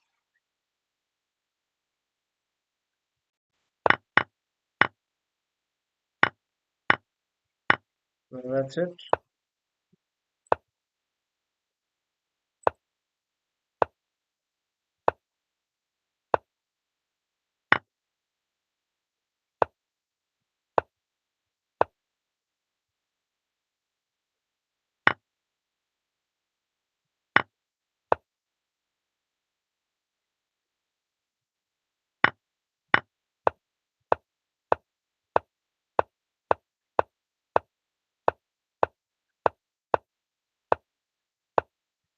Good night.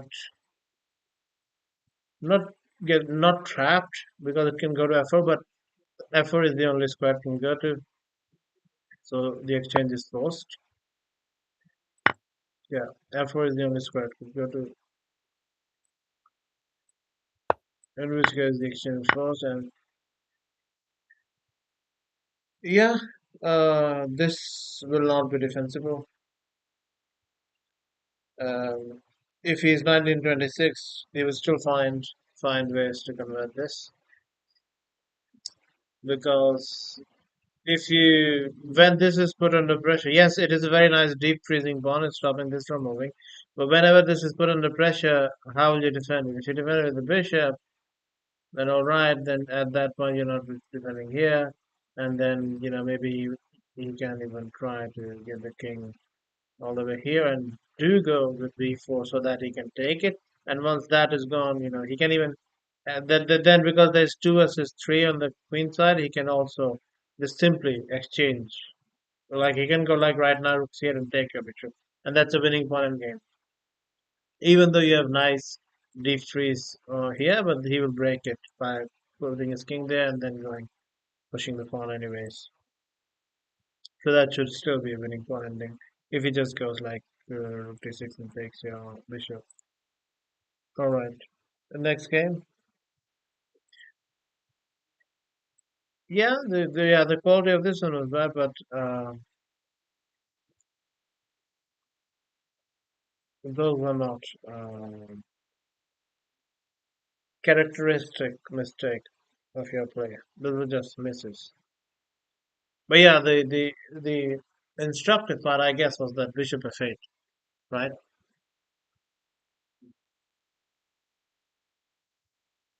You can add those to your arsenal. I guess I'll check. So that one I did. The second one, I think, is the 2100 guy that you beat. No, the second one is 2077 who was that? And you're black, so no, we haven't gone through this game yet. Yeah, this is Rubinstein. Very nice. Okay, so I'll copy paste this one.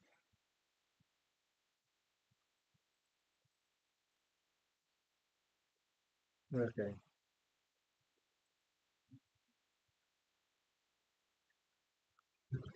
this one.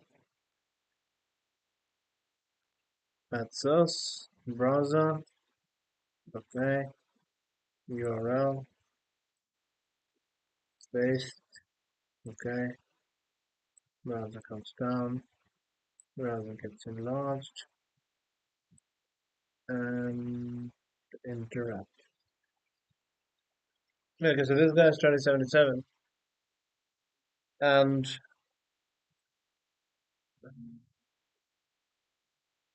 it's through this time, let's say.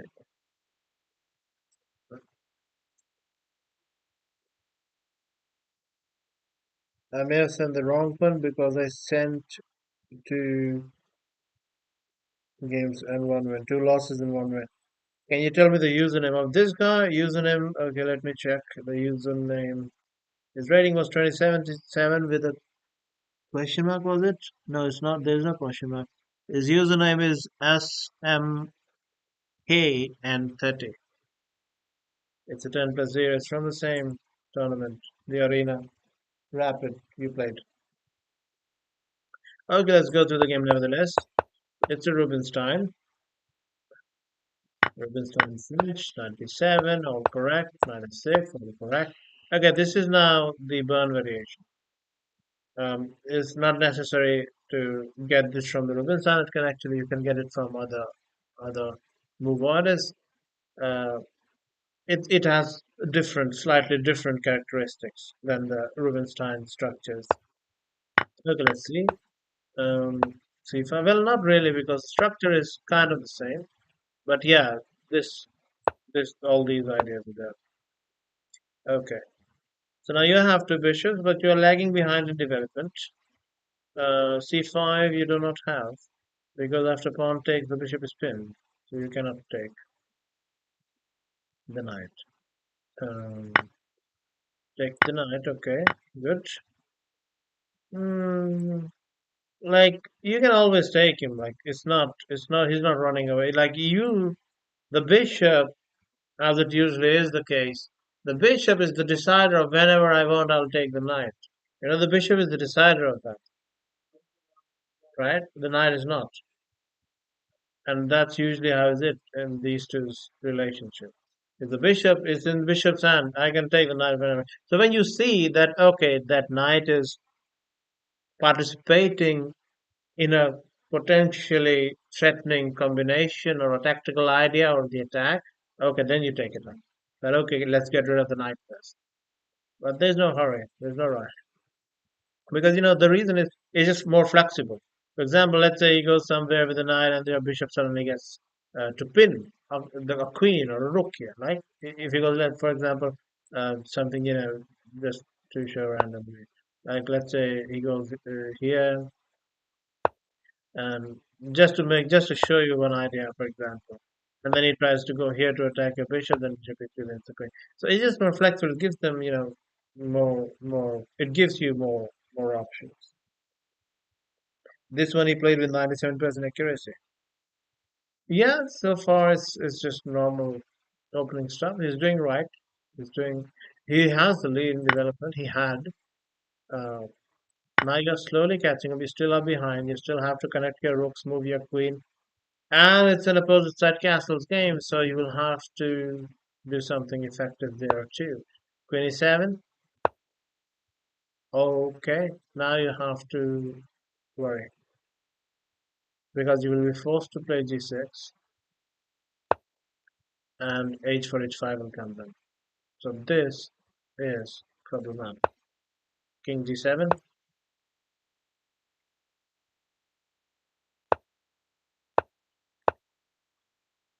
Okay, okay.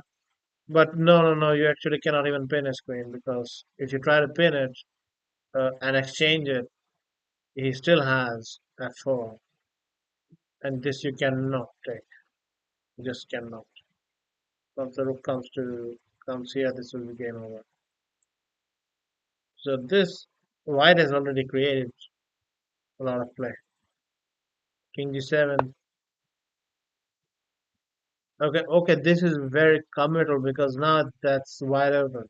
If you imagine something like c3, bishop back, and queen d3, and then you're done, right?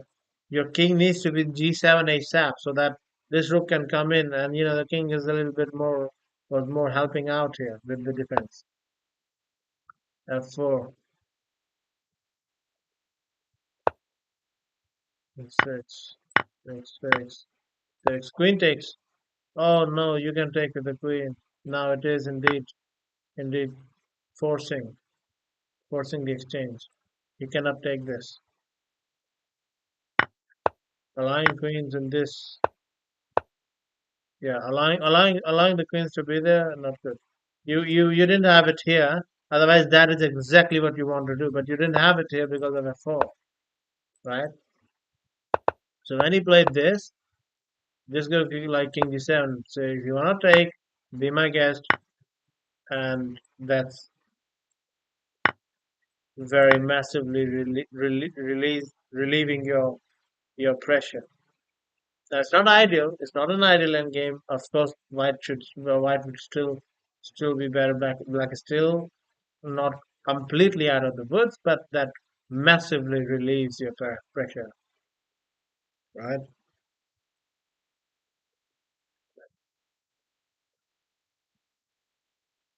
Yeah, this must be the 97% accuracy of my White because he hasn't done anything. He hasn't made a single mistake yet. Well, it's not that difficult. The play has been all natural. You develop, you place the knight in the center, now put the bishop out because the knight on f6, it's a very important defender of the king. Once it goes against this, you're already in trouble. And these things you have to see from before they're happening, from before they come. Like right here, you have to know that okay, g6 is forced, and then h4, h5 is coming. And when you see that, what you do is you go king d7, right? On h4, you go king d7 because then on h5 you will at least have a check so that the queen is defending. Yes, he still has f4, which is annoying. Actually, that might be it. If the queen can be kicked from here, that's it. But the thing is, yeah, he cannot do it right now. And f5 will simply take here, so he doesn't have that. But yeah, looks bad. But yeah, queen is at least helping out there. But king d7, yeah, it's actually very hard to defend this. It's very hard to defend this. It went wrong here.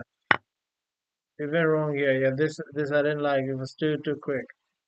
Um, you have to see this in future, and then basically go f5 first. That's the only way to have defended this. You have to have gone f5 first.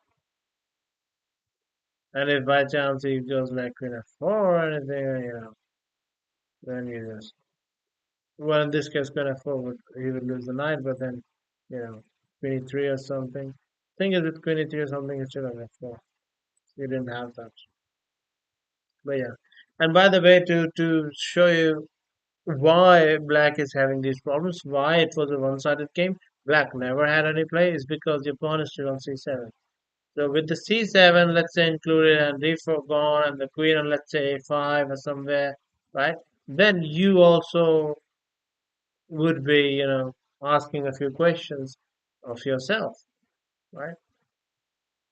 Asking a few questions yourself about, you know, how is he dealing with his queen side where his king is. Yeah, he said 30 seconds on this. Yeah, then it's I don't see any red flag. I don't see any red flag because the play is natural. It's like all natural. If it's a sharper position, if it's like not a natural position, like it's also if it's like way deep into the middle game,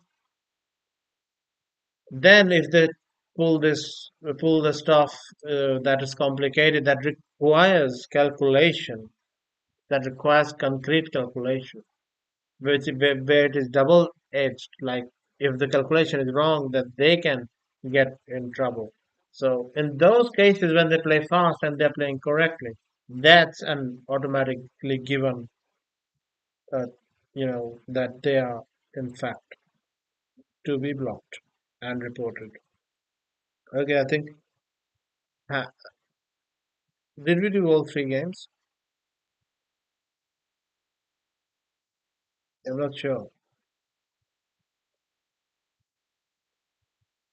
No, you didn't have to. Yeah, yeah. This guy was genuine. This guy was legit.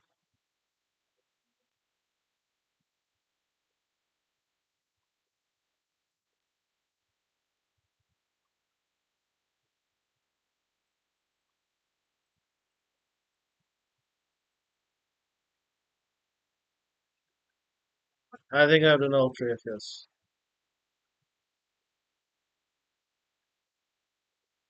No, actually. Oh yes, I did. I did this one. This is the one we do at first, 24-40. The win against 20-40. How did you only get 13 points beating a 21-40? He lost 45 and you got only 13. Should have gotten more.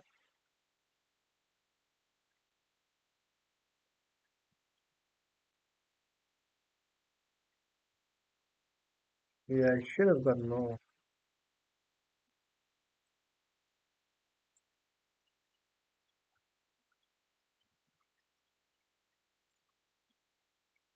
Yeah, yeah, yes. The overall play was nice. You know, in contrast, you can see the contrast in the two games. The one where you beat 140, where he played like 140, just 186, which is not that evident of a blunder. Uh, you know, it's not that evident that, okay, bishop h6 will just clear him off the board and there would be nothing, no defense. It doesn't look like that. So I would not say that he did not play, like a 2140. He played very much like a 2140, 2100-ish, 2200-ish. All the moves were normal. And yet you completely obliterated his position as king and then mated him in the end. So, like Fisher said, that's what chess is all about. Today, the one day you give your opponent a lesson, the next day he gives you one. Yeah. So then we look at this guy, 2077 games, the last one that we saw. It didn't feel like you made any big blunders, and you got crushed the same same like the 2140 got. Even though it didn't feel like you were making any significant blunders, but that's what it is. You have to read these underlying themes of, you have to get a feeling of these things, a sense of, danger. You have to see them way before they're coming. That, like, he at the 20 and 40 had to see that 8-6, bishop 8-6. No, he had to feel it, that if it is, enough or not. And you had to see that, okay, black needs c5, an early counterplay, and that h for h5 is coming. So that is interesting. The contrast in these two games. Yet I would say that the play quality was quite good by overall. You should touch 1600 soon. Okay, then I'll play. There's nothing else to do. What's happening?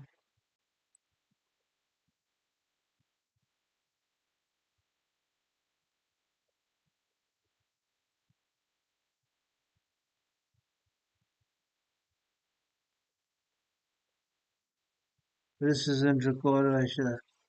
Yeah, I think if I record, it's a very big file. It's a very, very big file, like many GBs and stuff.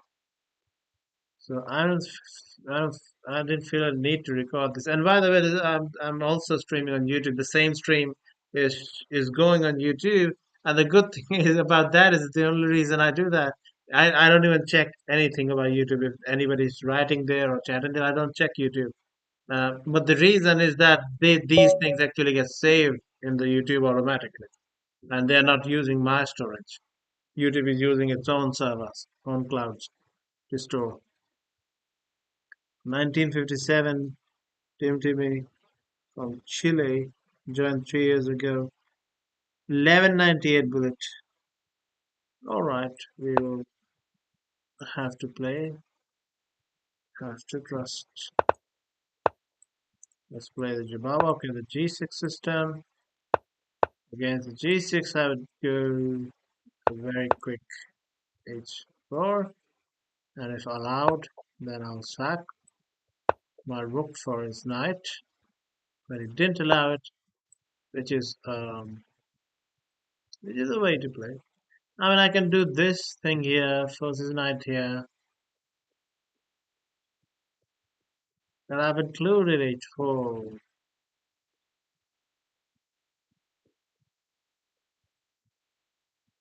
I've included h4.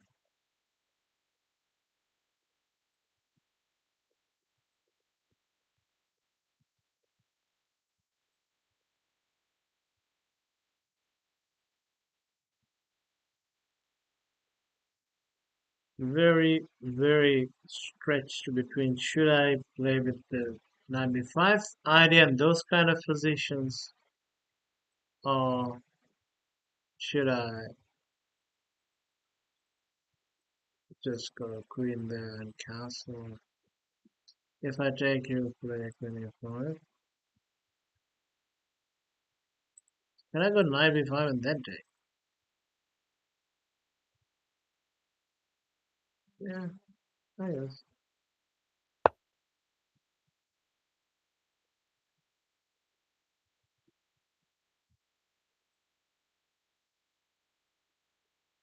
Then if he goes, if after takes he goes 1994, then oh, I don't have that. We don't have this because I don't have the C7 square because the knight would be on A6. That's the reason he's going there. So if I take on C5, he'll just castle.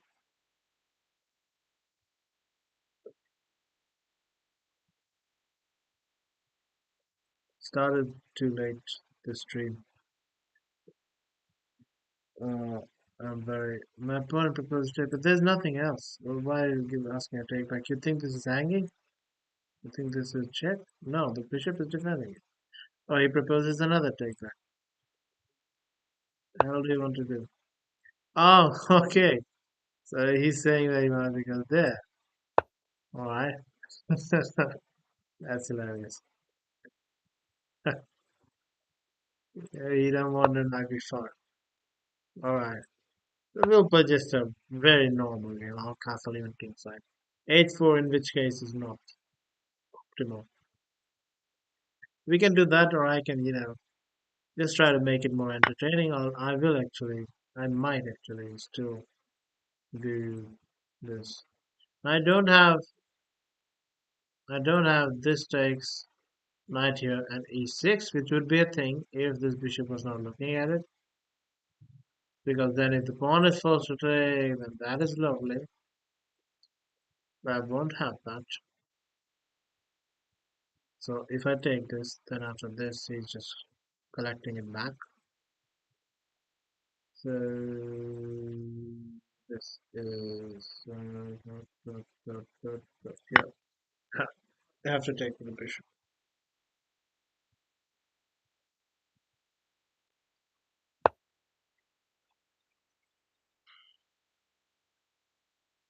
Now I can go crazy. I can start doing f4, g4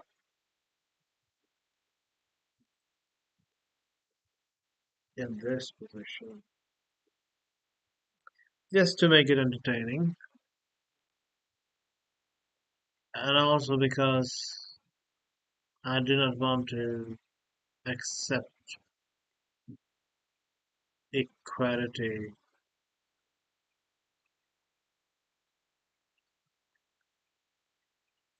by going back on my original intention of h4 by saying that okay, now we'll cancel kingside and go here, and okay, it is an equal position.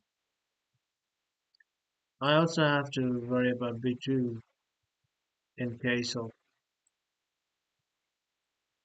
in case of six, six, six, three, four. Yeah, this is not optimal to castle queenside here because f3 g4 is not that easily creating. It's not easily creating a counterplay on the king side. It's not opening fast. The attack is not that evident. This cannot be the right direction because I'll take the bishop, which I want to take anyway, which usually is never something white would ever complain. And then I get a tempo on the knight, and you have to just put and move it back. So that was not good direction. Good direction was b5. You read what I am doing, and you just already start so that you get the lead in attack.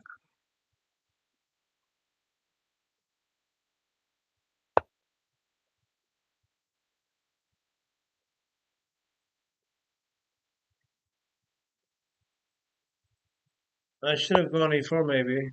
Because if instead of a5, if you went b5, then I cannot go e4, I don't think.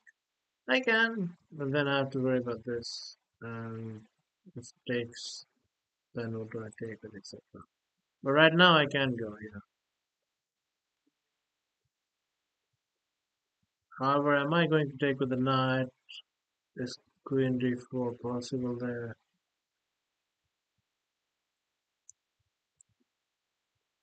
Yeah, generating play with g4 is not easy because the thing is, after g4, even if I take here, and this is the only upside of having a king on g7 for him, that he can also very quickly play rook h8 if I start to put pressure on any point like that. Now this wants to come around here to attack. So I can start doing with like knight e2, knight f4, then g4. But that just looks like takes, then h5, and then there will be g5. Hmm, hmm. Yeah, I'll just see what it does. The way he's played so far hasn't given me any vibes that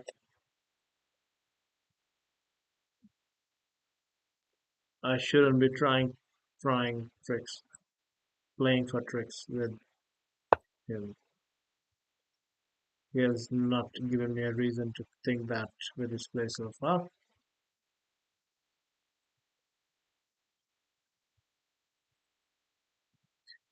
Yeah, I think this knight is a good addition. Now I have some something. Always play king b1, but I will be greedy and start the attack instead.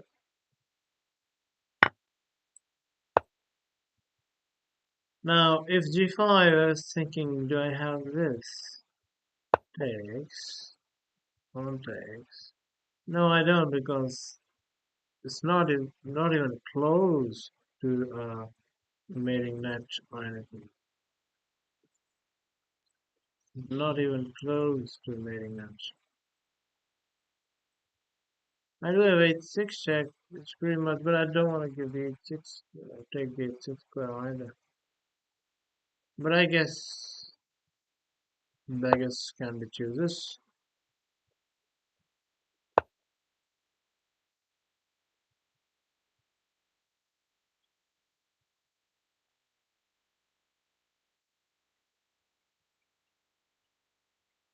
Oh, if you get the pawn f3 and a pawn g4 and that is very strongly defended, that would just be that would just be backfire of the century.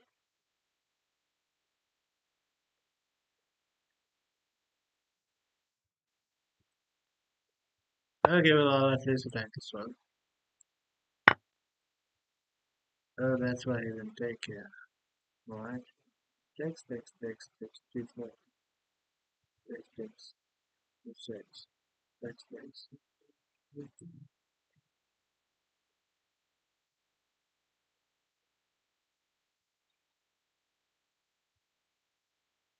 Yeah, this has heavily backfired. So if I go e4, pawn takes, queen take, rook g8. This doesn't work, takes, king g8. The pawn on g7 is not defended. If it was defended, then I can go here after that. But what I would be threatening is to take here and then go rook h1. I think this is going to end very soon. I'm going to play like 5 moves and then either I'm going to resign or he's going to make a mistake. Which is the only hope because I'm very sure this attack is not objectively anywhere close to working. If I go e4, he takes the pawn. I go queen takes g5. He goes rook here.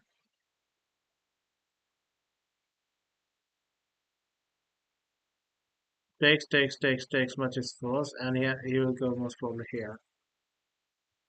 And then check. Okay, then if I take, he cannot really take back the knight because I'm threatening rook h1 and I'll get his queen, which might not be actually even, you know. Yeah, we'll both have a rook and a... No, actually. No. He'll be down a rook. He'll be down a rook. He'll be down a rook. So yeah, e4 takes queen g5. Oh, there's a nice intermezzo. He can take the knight because there's no queen b7 because the knight will defend then. Son of a... Yeah, I hate when things work out for people. You know what? I'll sack my queen anyways. Knight takes, pawn takes, king here. Ha! Rook g1. Then he would just move the f4.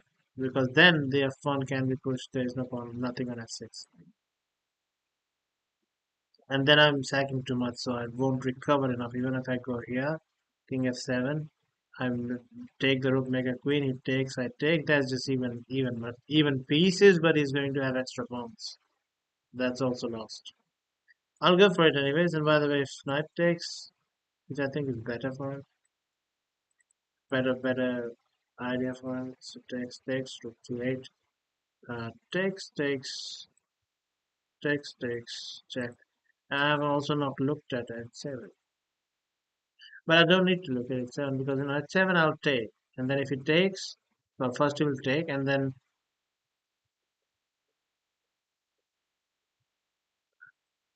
no, and h7 is a double check, so he will have to take. Oh, I wish it was not double check. I wish it was not a. He could not take on f6. If there was his own piece on f6, then this would have been mate. But now he would have king takes knight on f6, and this area here is closed. The bishop is not there anymore. Otherwise, this would be made. My rook is on g1, his king is here, my king is here, but and these are the only two pieces I have. And after playing e5 takes or takes and takes, f5 is open. So I won't have mate. I will not have mate there. I can give him a check back, but that doesn't work.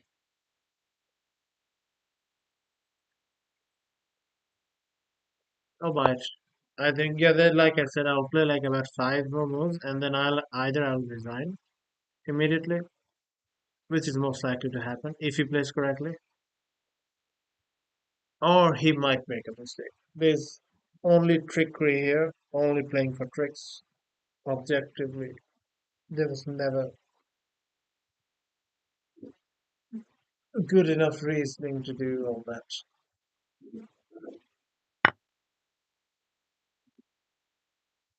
Okay, let's see what you got. I have no idea what this works, but I will bite. Oh no! Oh, same thing. If I take, he won't take my knight. He won't take my knight. He will take the pawn, and then again this checkmate is not working because king has f6, and then on this check he has f5.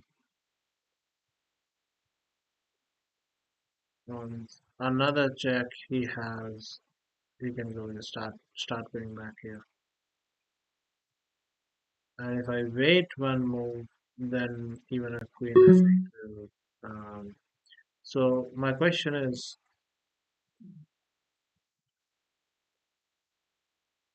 oh, actually I should maybe takes, and if it takes, I should go bishop takes because then Yeah, it's not working concretely. Like there's always only tricks. Like it might work, it might work, but it's not working concretely.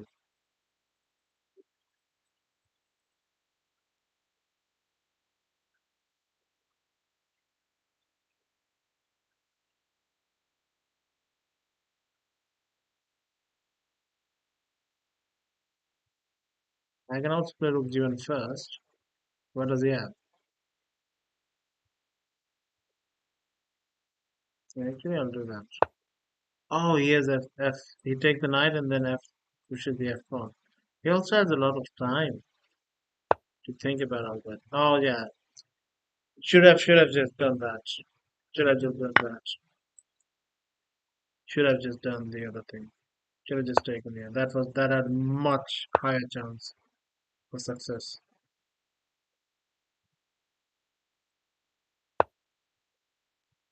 Yeah,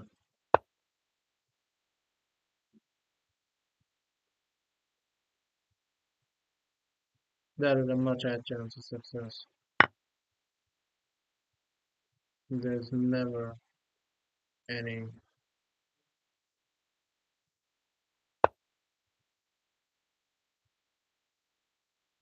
knight of six.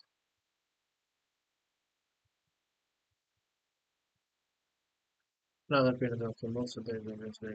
No knight of six.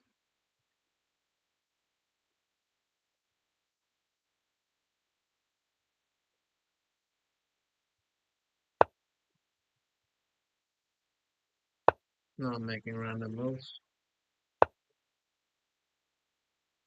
Look at this way. Not sure. You cannot take the pawn with the king. Yeah, of course, that you cannot do.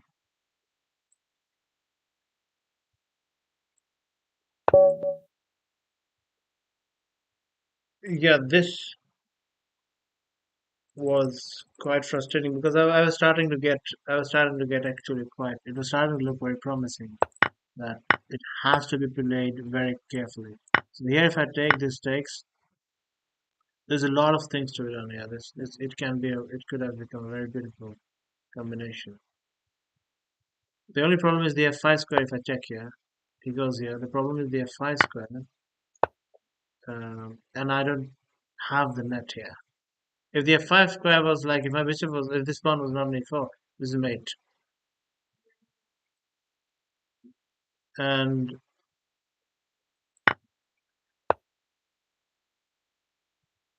after taking, if this, then of course I just take, I just check here and take here. But of course, he's down an exchange, but he has too many pawns. But the thing is, the bishop is pinned, so he's not saving this pawn. He's not saving that pawn. Oh, maybe this. Wow, this would be amazing.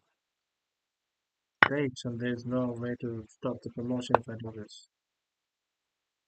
Because the bishop is also looking at this point. The bishop is also looking at this point. Wow, that would be fantastic. To give up the full row, being down in exchange, because this, and if I take this, then I actually lose a full row. And no, don't even get back the bishop. It can simply be defended in any way. So that is a fantastic move. That was a fantastic possibility if I try this. So I cannot actually recapture here simply. I cannot do a simple recapture. I have to take with the pawn or something. Wow.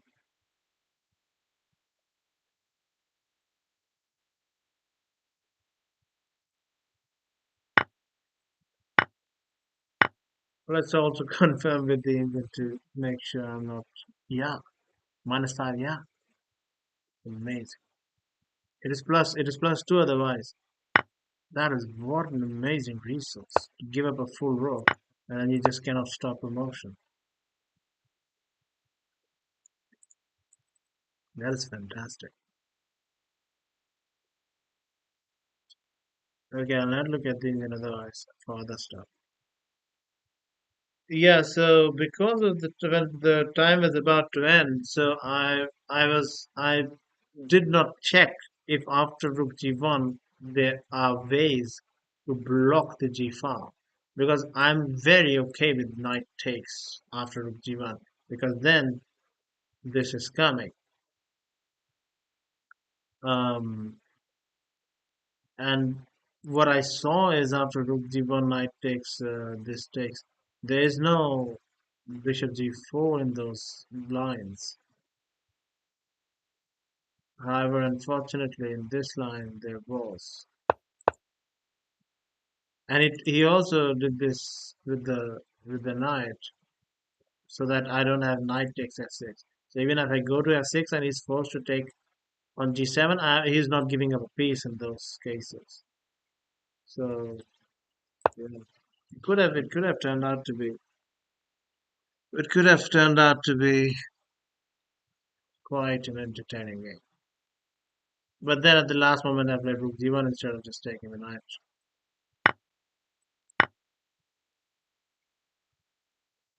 And here I was thinking if I take this, because now if it takes, oh no, I still need a rook g1 first.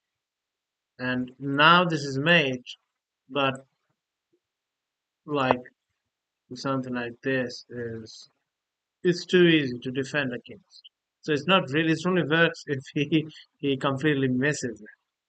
But it's too easy to to and by the way, he doesn't have to do that. He can just take on b4, and now the e5 squares will. So now it's not mate because he will have king e5. So it was almost working. A lot of lines were almost working, but not quite. Alright, I'm very very tired. I think I'll go to sleep. More messages below. I don't see any more messages. I should have just. I don't know what this um, thing is trying to tell me about, but I don't know.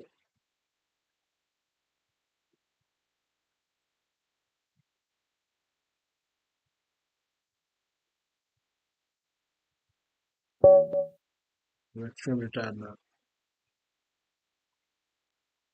Lawrence 2024. Okay.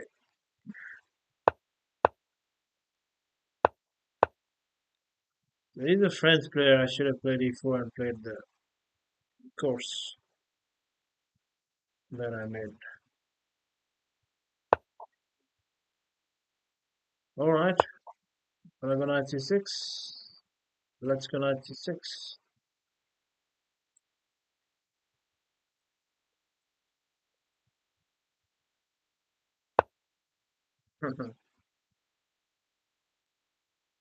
Now this is not available because there's queen of a check and the bishop is not defending the knight anymore. But principally, this is not a good move to give up complete pressure on d4. However, this is not a real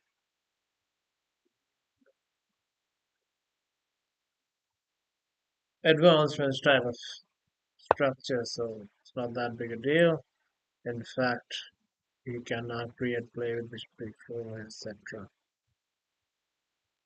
Is already. Should I go a4? I think I should go a4. Because if he takes, then I take. If a4, if of course, then if queen, then knight here, and I'm threatening this, and I'm also threatening rook b1, which almost traps the queen, but not quite because there's queen a3.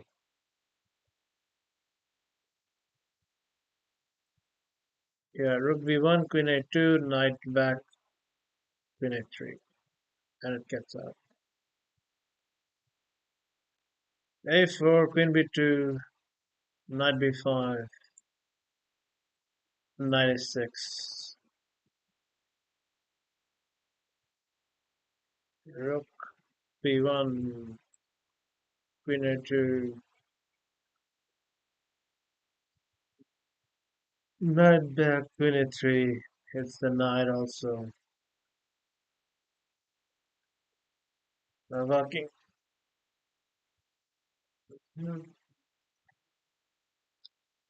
Okay, I think I'm due some sleep.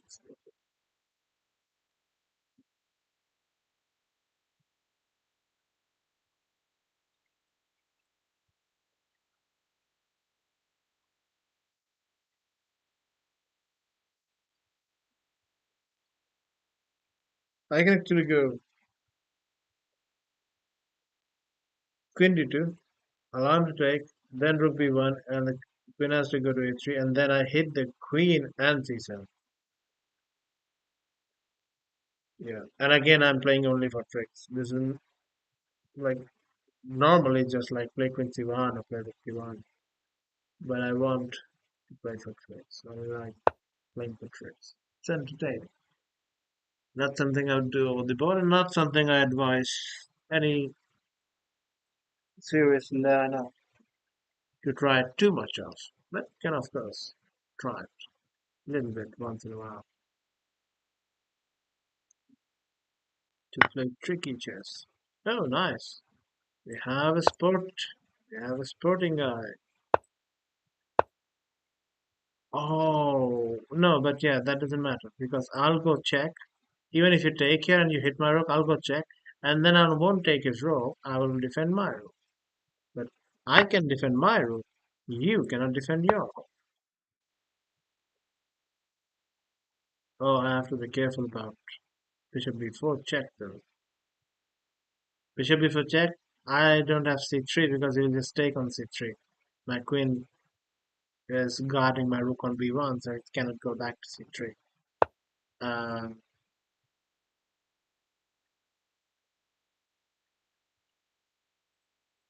do I have a knight check? A knight check. Well, that knight will be needed to block if I don't have c3. Well, let's see what happens on a knight check. If it takes my knight, I do not have good discoveries, do I? Yes, I can take here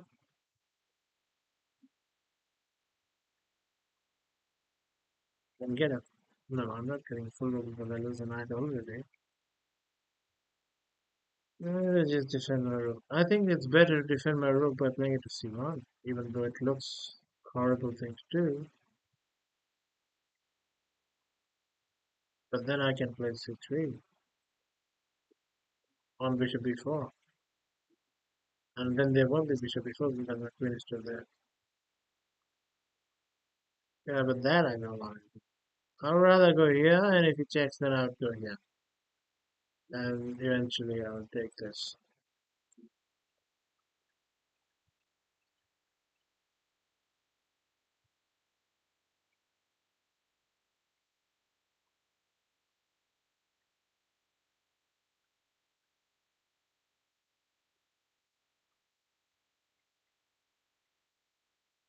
Yeah, no, there's nothing with the discovery. On knight c4, if he goes back somewhere like anywhere, I don't have anything. My queen it did not have anything. Anyways, to come in from there. It still does not. He will play bishop b4. I can't go c3 when he plays bishop b4 because if I go c3, then he will take it. And if my queen moves, then there's that queen cannot move.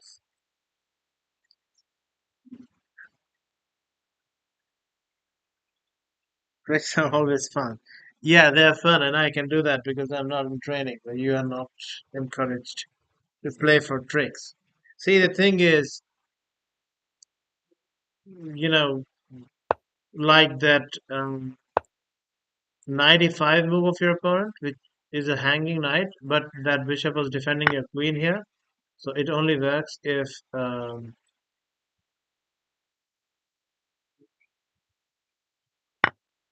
He's not saving his rook though. He's not saving his rook. He can do whatever he wants. He's not saving that rook. You can give a check,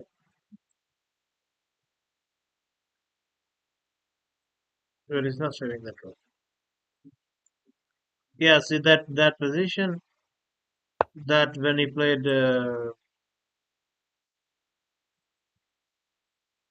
yeah, he has no more checks now. When he played knight e5 and your bishop was on d6 and your queen was which was defending the queen on d4 and his queen was on b3. It only works if you take it, and that's a trick. You know, those are the kind of tricks which like work if your opponent is not playing optimal chess. So he's going knight here to try to mate me or go here. Hmm, annoying. That actually, if he gets knight c3, that will be force me into a discovered check. Force my king to walk into a discovered check because the knight would also take away the e2 square. That's something I cannot allow. So if I take and he goes knight e4, what do I do?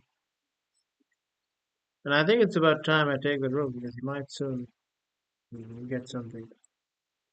So if he goes knight 94, I go c3, he goes knight takes, I go this, then what the hell am I doing? Because what the hell am I doing all this for? Because then um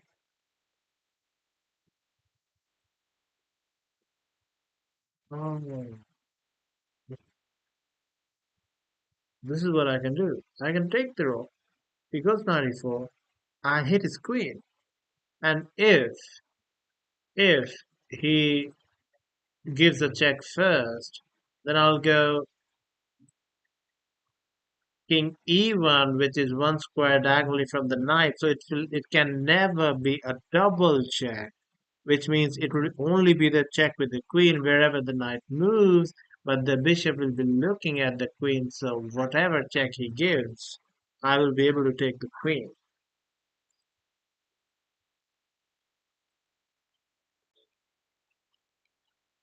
These things I'm able to see from much faster than I'm able to explain.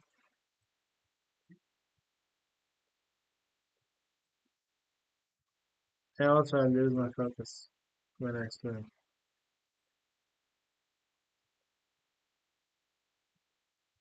Should I just press say not allow that? He still cannot save his rope.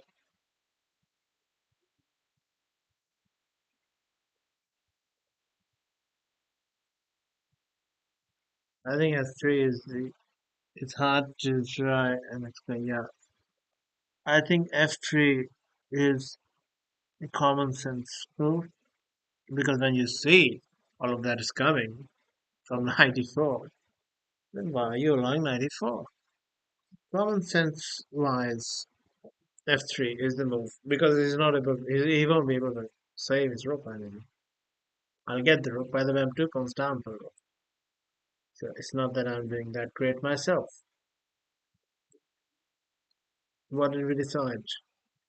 Okay, let's go F3. I just showed my friends on chess and told them that I'm only playing more there because of the policy that I think I gave them the wrong, gave them the wrong username. Hi, just come first accuse me of playing over the show, playing on the same. I'm always at home. Look one more time. Yeah, good thing. Good thing. Yeah.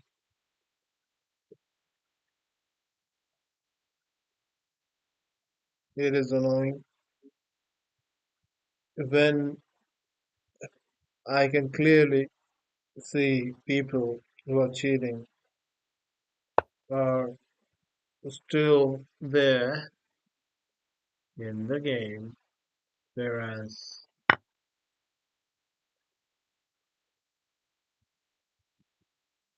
people who did not cheat are being made to.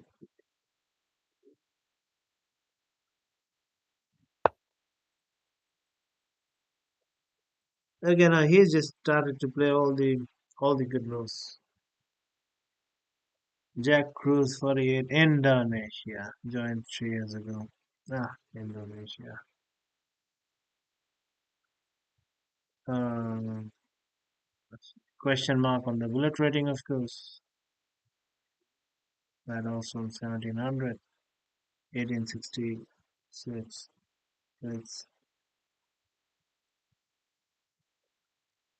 I'll give him the benefit of the doubt. I have been paranoid before.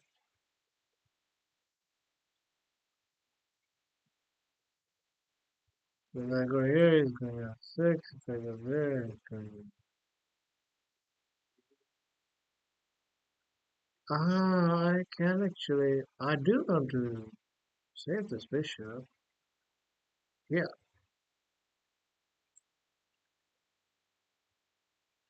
Here, I do have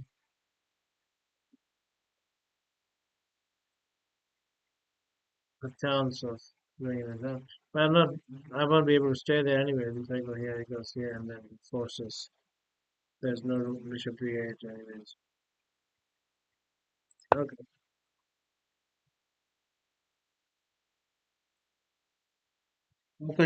Question mark means two things. At first, it just meant that you have not played enough games. It's a provisional rating. It's a provisional rating. Question mark means that it is a provisional rating. It means that you haven't played enough games yet for you to be given a definite rating. So it's a provisional rating.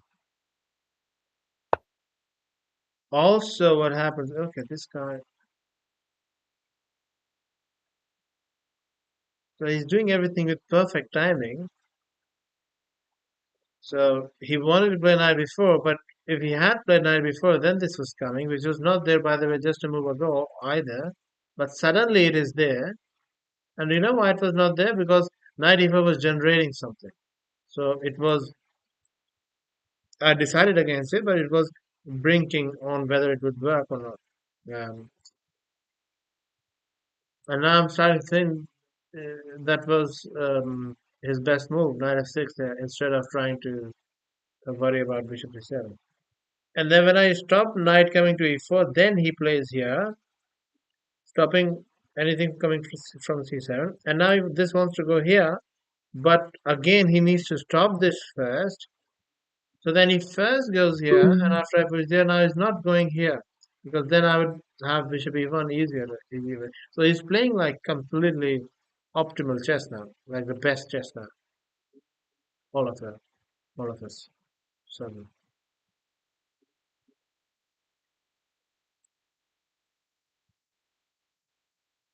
I can do it without being asked.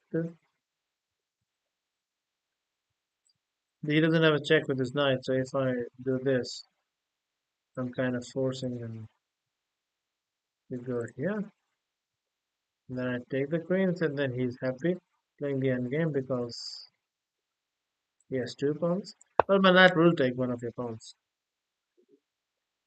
Yeah, I think this is not a good move because what is the answer to this?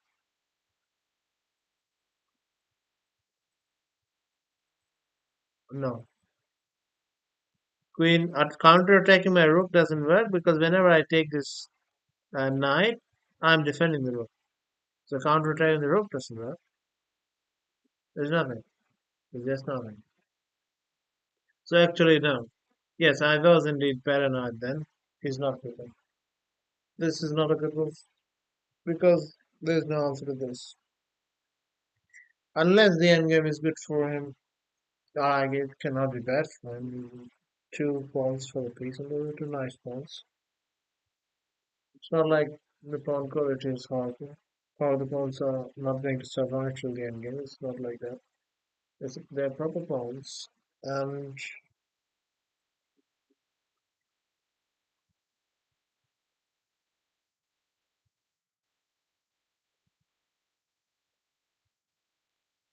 yeah, but the thing is, right after I recapture, what I'm doing is rook a1.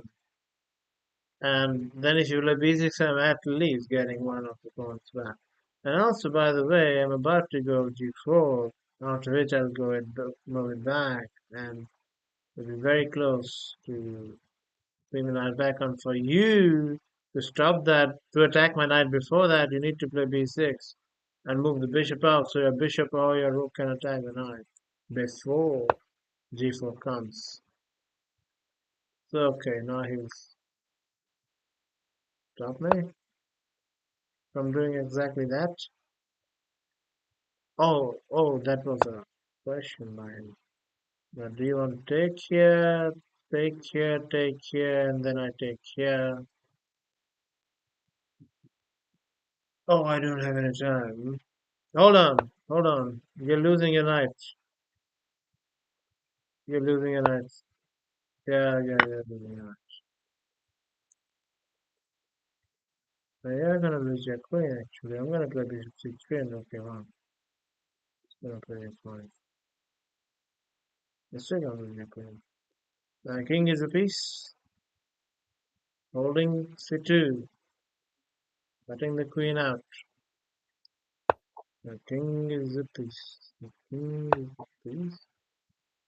I can also save this now, but I want to trap his queen.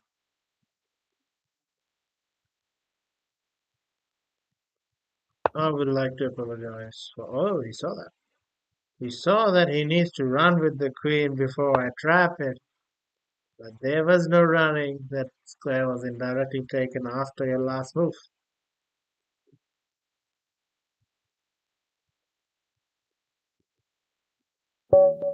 I should apologize for being paranoid about this guy cheating. That is indeed a problem I commonly have, but then also I am very sure by the end, or sometimes I'm just very sure, and there is no room for it to be an opinion, but rather it becomes a fact.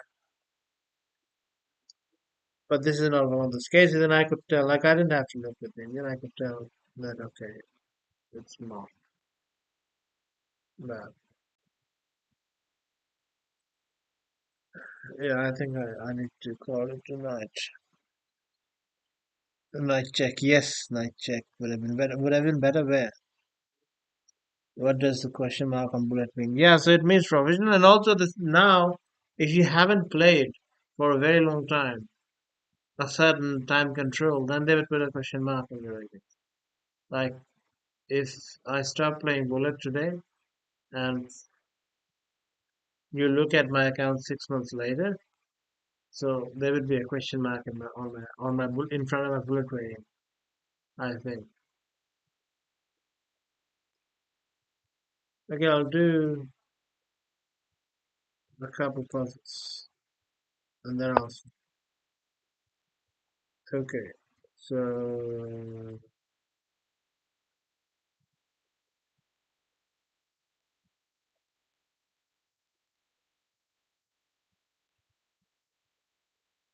nice guys.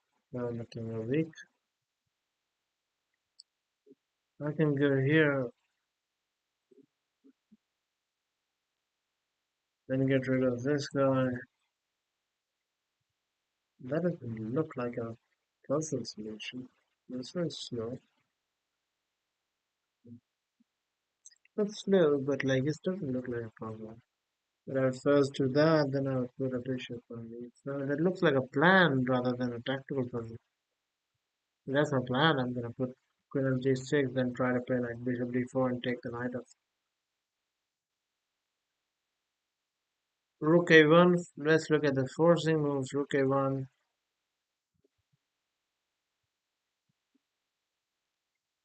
He has queen d5 or queen b2. On queen b2, rook b1, he has queen c3. So rook a1 doesn't do anything. Queen b5, also I don't have anything. So rook a1 doesn't do anything. Bishop d4, to start with bishop d4, he still has queen d5 actually. I think I should start with I should start with queen g6. I also cannot start with bishop takes h6 and then go queen g4 thinking that I'm threatening mate here, so he can't move the knight, and I'll take the knight next, and I'll take this, etc. Because then he would have bishop b7, so I cannot do this first either. Actually cannot do that at all. When I place my queen on h6, I'll sack a piece, and then when I get it back, it's not like he has to go king d7 and get mated. He can do bishop g7, and he's not getting mated. And then if I go back queen d6, he can start to get out of it. This is a terrible thing. Oh, this guy. See, it had nothing to do with the king. That's a distraction to keep us away from the solution. Rook a1, wherever the queen goes, bishop takes knight is a pawn is pinned. This guy, yeah, never the distraction on the king side. Queen c7 is also so. Yeah, queen c7 actually looked good. Oh yeah, it's not. It looks good. It's not concretely doing anything. But it was a simple. You can also call this one a simple one too, because it's a simple pin. Yeah, and either queen hit the queen was, and you exploit a pin. It's a 1-2. It's not a big combination. It's not a deep combination. It's a 1-2. What I call 1-2. So yeah, but you know these, just these 1-2. If you really master them, they can take you to 2500 just like that. This is the complete mastery of this 1-2. Like you spot them very quickly every time. You've got the potential. Okay, this is a one game. I can of course do this. Cannot do this. Can do this. Cannot do no. Cannot do this. Because if I push this, he's not going there. He's going to take it with the check. If my king was not there, then he cannot take it. Then he has to go here, and then I can take back here. But that's not the case here. So I do not have pawn c6. I cannot start running with the king to this side because this is going down. So if I start doing here, then he will simply queen, run this. So basically, I have nothing. Basically, one, two, three. So I have to go here. That's the only way. Then let's say takes. Then c6 check. Pawn takes. If pawn takes. Pawn takes. If king c8. King up. King up or check first and then king up. F2. Hmm, queen. Queen with checks. Take. Yeah. I think I take it first. He might not recapture it. He'll just go this. Take. But I am very much within. Yeah, I don't think he can do that because I'm very much within the box. So takes, pushes, takes, pushes. I go here. And I'm a pawn here. And the king cannot really move because I'll start pushing this also. So it's 1 to 3 from queening. And if he, anytime he makes this pawn move, I will push it. So I will queen first right before he queens here. So I will be stopping him from queening. So do he cannot do simple push and take. So he has to take back first. In which case he's 4 squares away from queening. I'll go here. He will push, check, takes, king c8, king a6. push.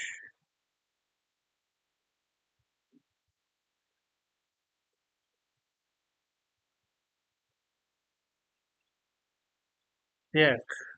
And he cannot go here because then I go here. Then I go here. Then I go here and checkmate him. Because I have 2 pawns here, so I'll put a pawn and checkmate him here. So on this check, he has to go here.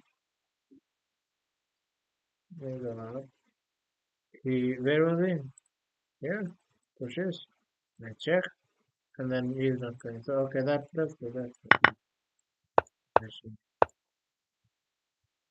That was not necessary to calculate it like that. Yes, the solution was obvious after all.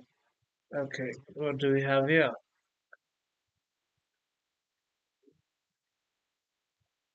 There's a queen jack, that's all I see right now. There's this, which is mate, except he queens and makes a knight, because he cannot make a queen. If I move it and he makes a queen, then that's not a check, but this is check and mate. Can he defend it? He cannot defend it if I go rook a1, because then if king f1 he tries to run, that doesn't matter, because all of this is covered. All of this is covered. So the king is. This is how we can see these things in a quicker and easier manner.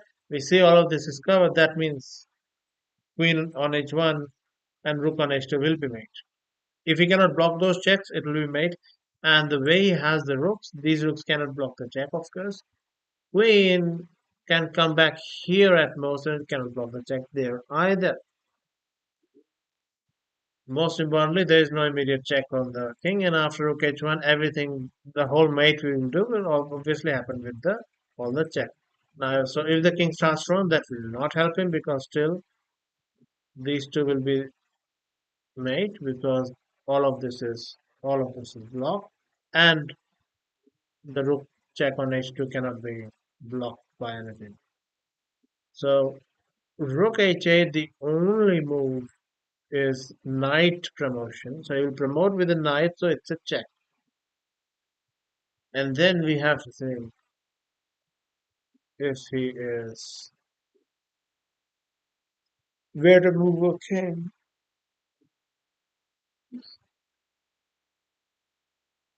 Then we have to think where to move a king because we cannot allow a check. So a knight promotion here. I'll put my king here, and then again, the knight cannot check now, but then the queen can check. I will actually move here, but then this queen can check. Oh, by the way, this check is there. This check is there. I'm too blind to see right now. This check is there. But after that check, I cannot go here or here because then they will queen with the check. This will be where the check is coming from. All these squares are taken because of the queening. That leaves me these two. These two.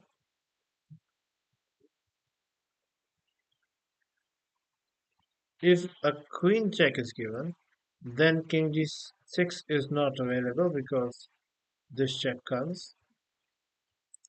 If a knight check is given, then king d7 is not a good idea. For two reasons. Firstly, this knight, there is still this check, and because rook comes in. So these kind of puzzles are really terrible, even though there still should be. A good portion of them still should be done because these are all real game situations and they can occur in games, but they're not very good for training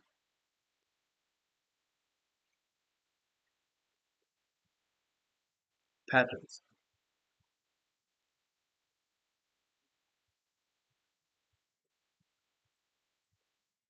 in the most elegant way. Okay,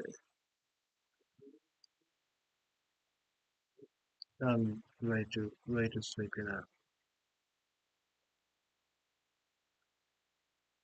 So this is very annoying that after this there are checks. But then if we look at it from the process of elimination, this should do it quicker. and in a lazier manner. Is this working? If this is not working, then basically I don't have anything else. So that means that if this is not working, then obviously I do this. Which would still be annoying because he will do something. He will give a check somewhere. I'll still have to calculate and decide. But then the calculation will be much, much smaller because then I have to only calculate that one move that he chooses. Okay, suppose let's see if this and this. Oh, but this is also the same. I have to figure out because he still cannot block with the rook. Well, I guess he can. I guess he can. He can do rook f2. On queen g6, king f1, rook h1.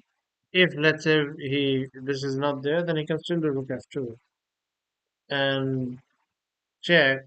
It goes up, and then I'm out. Then I'm out of stairs. So he did manage to escape his king there. So which means queen g6 is not working, which means it's the only move. So queen g6 is the check that queen b3 is the check that I have to calculate.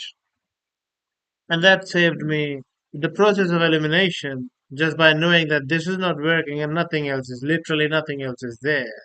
This is called the process of elimination.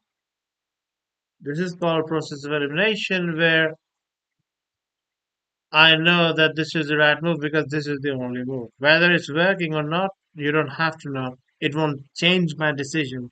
My decision would still be to play this move because that's the only move. Okay. So now this is pretty much sure that I cannot go here or to the back rank. So and I cannot go here and I cannot go here because the queen checks. And I cannot go here because the queen checks. So again the process of elimination, g7 only move.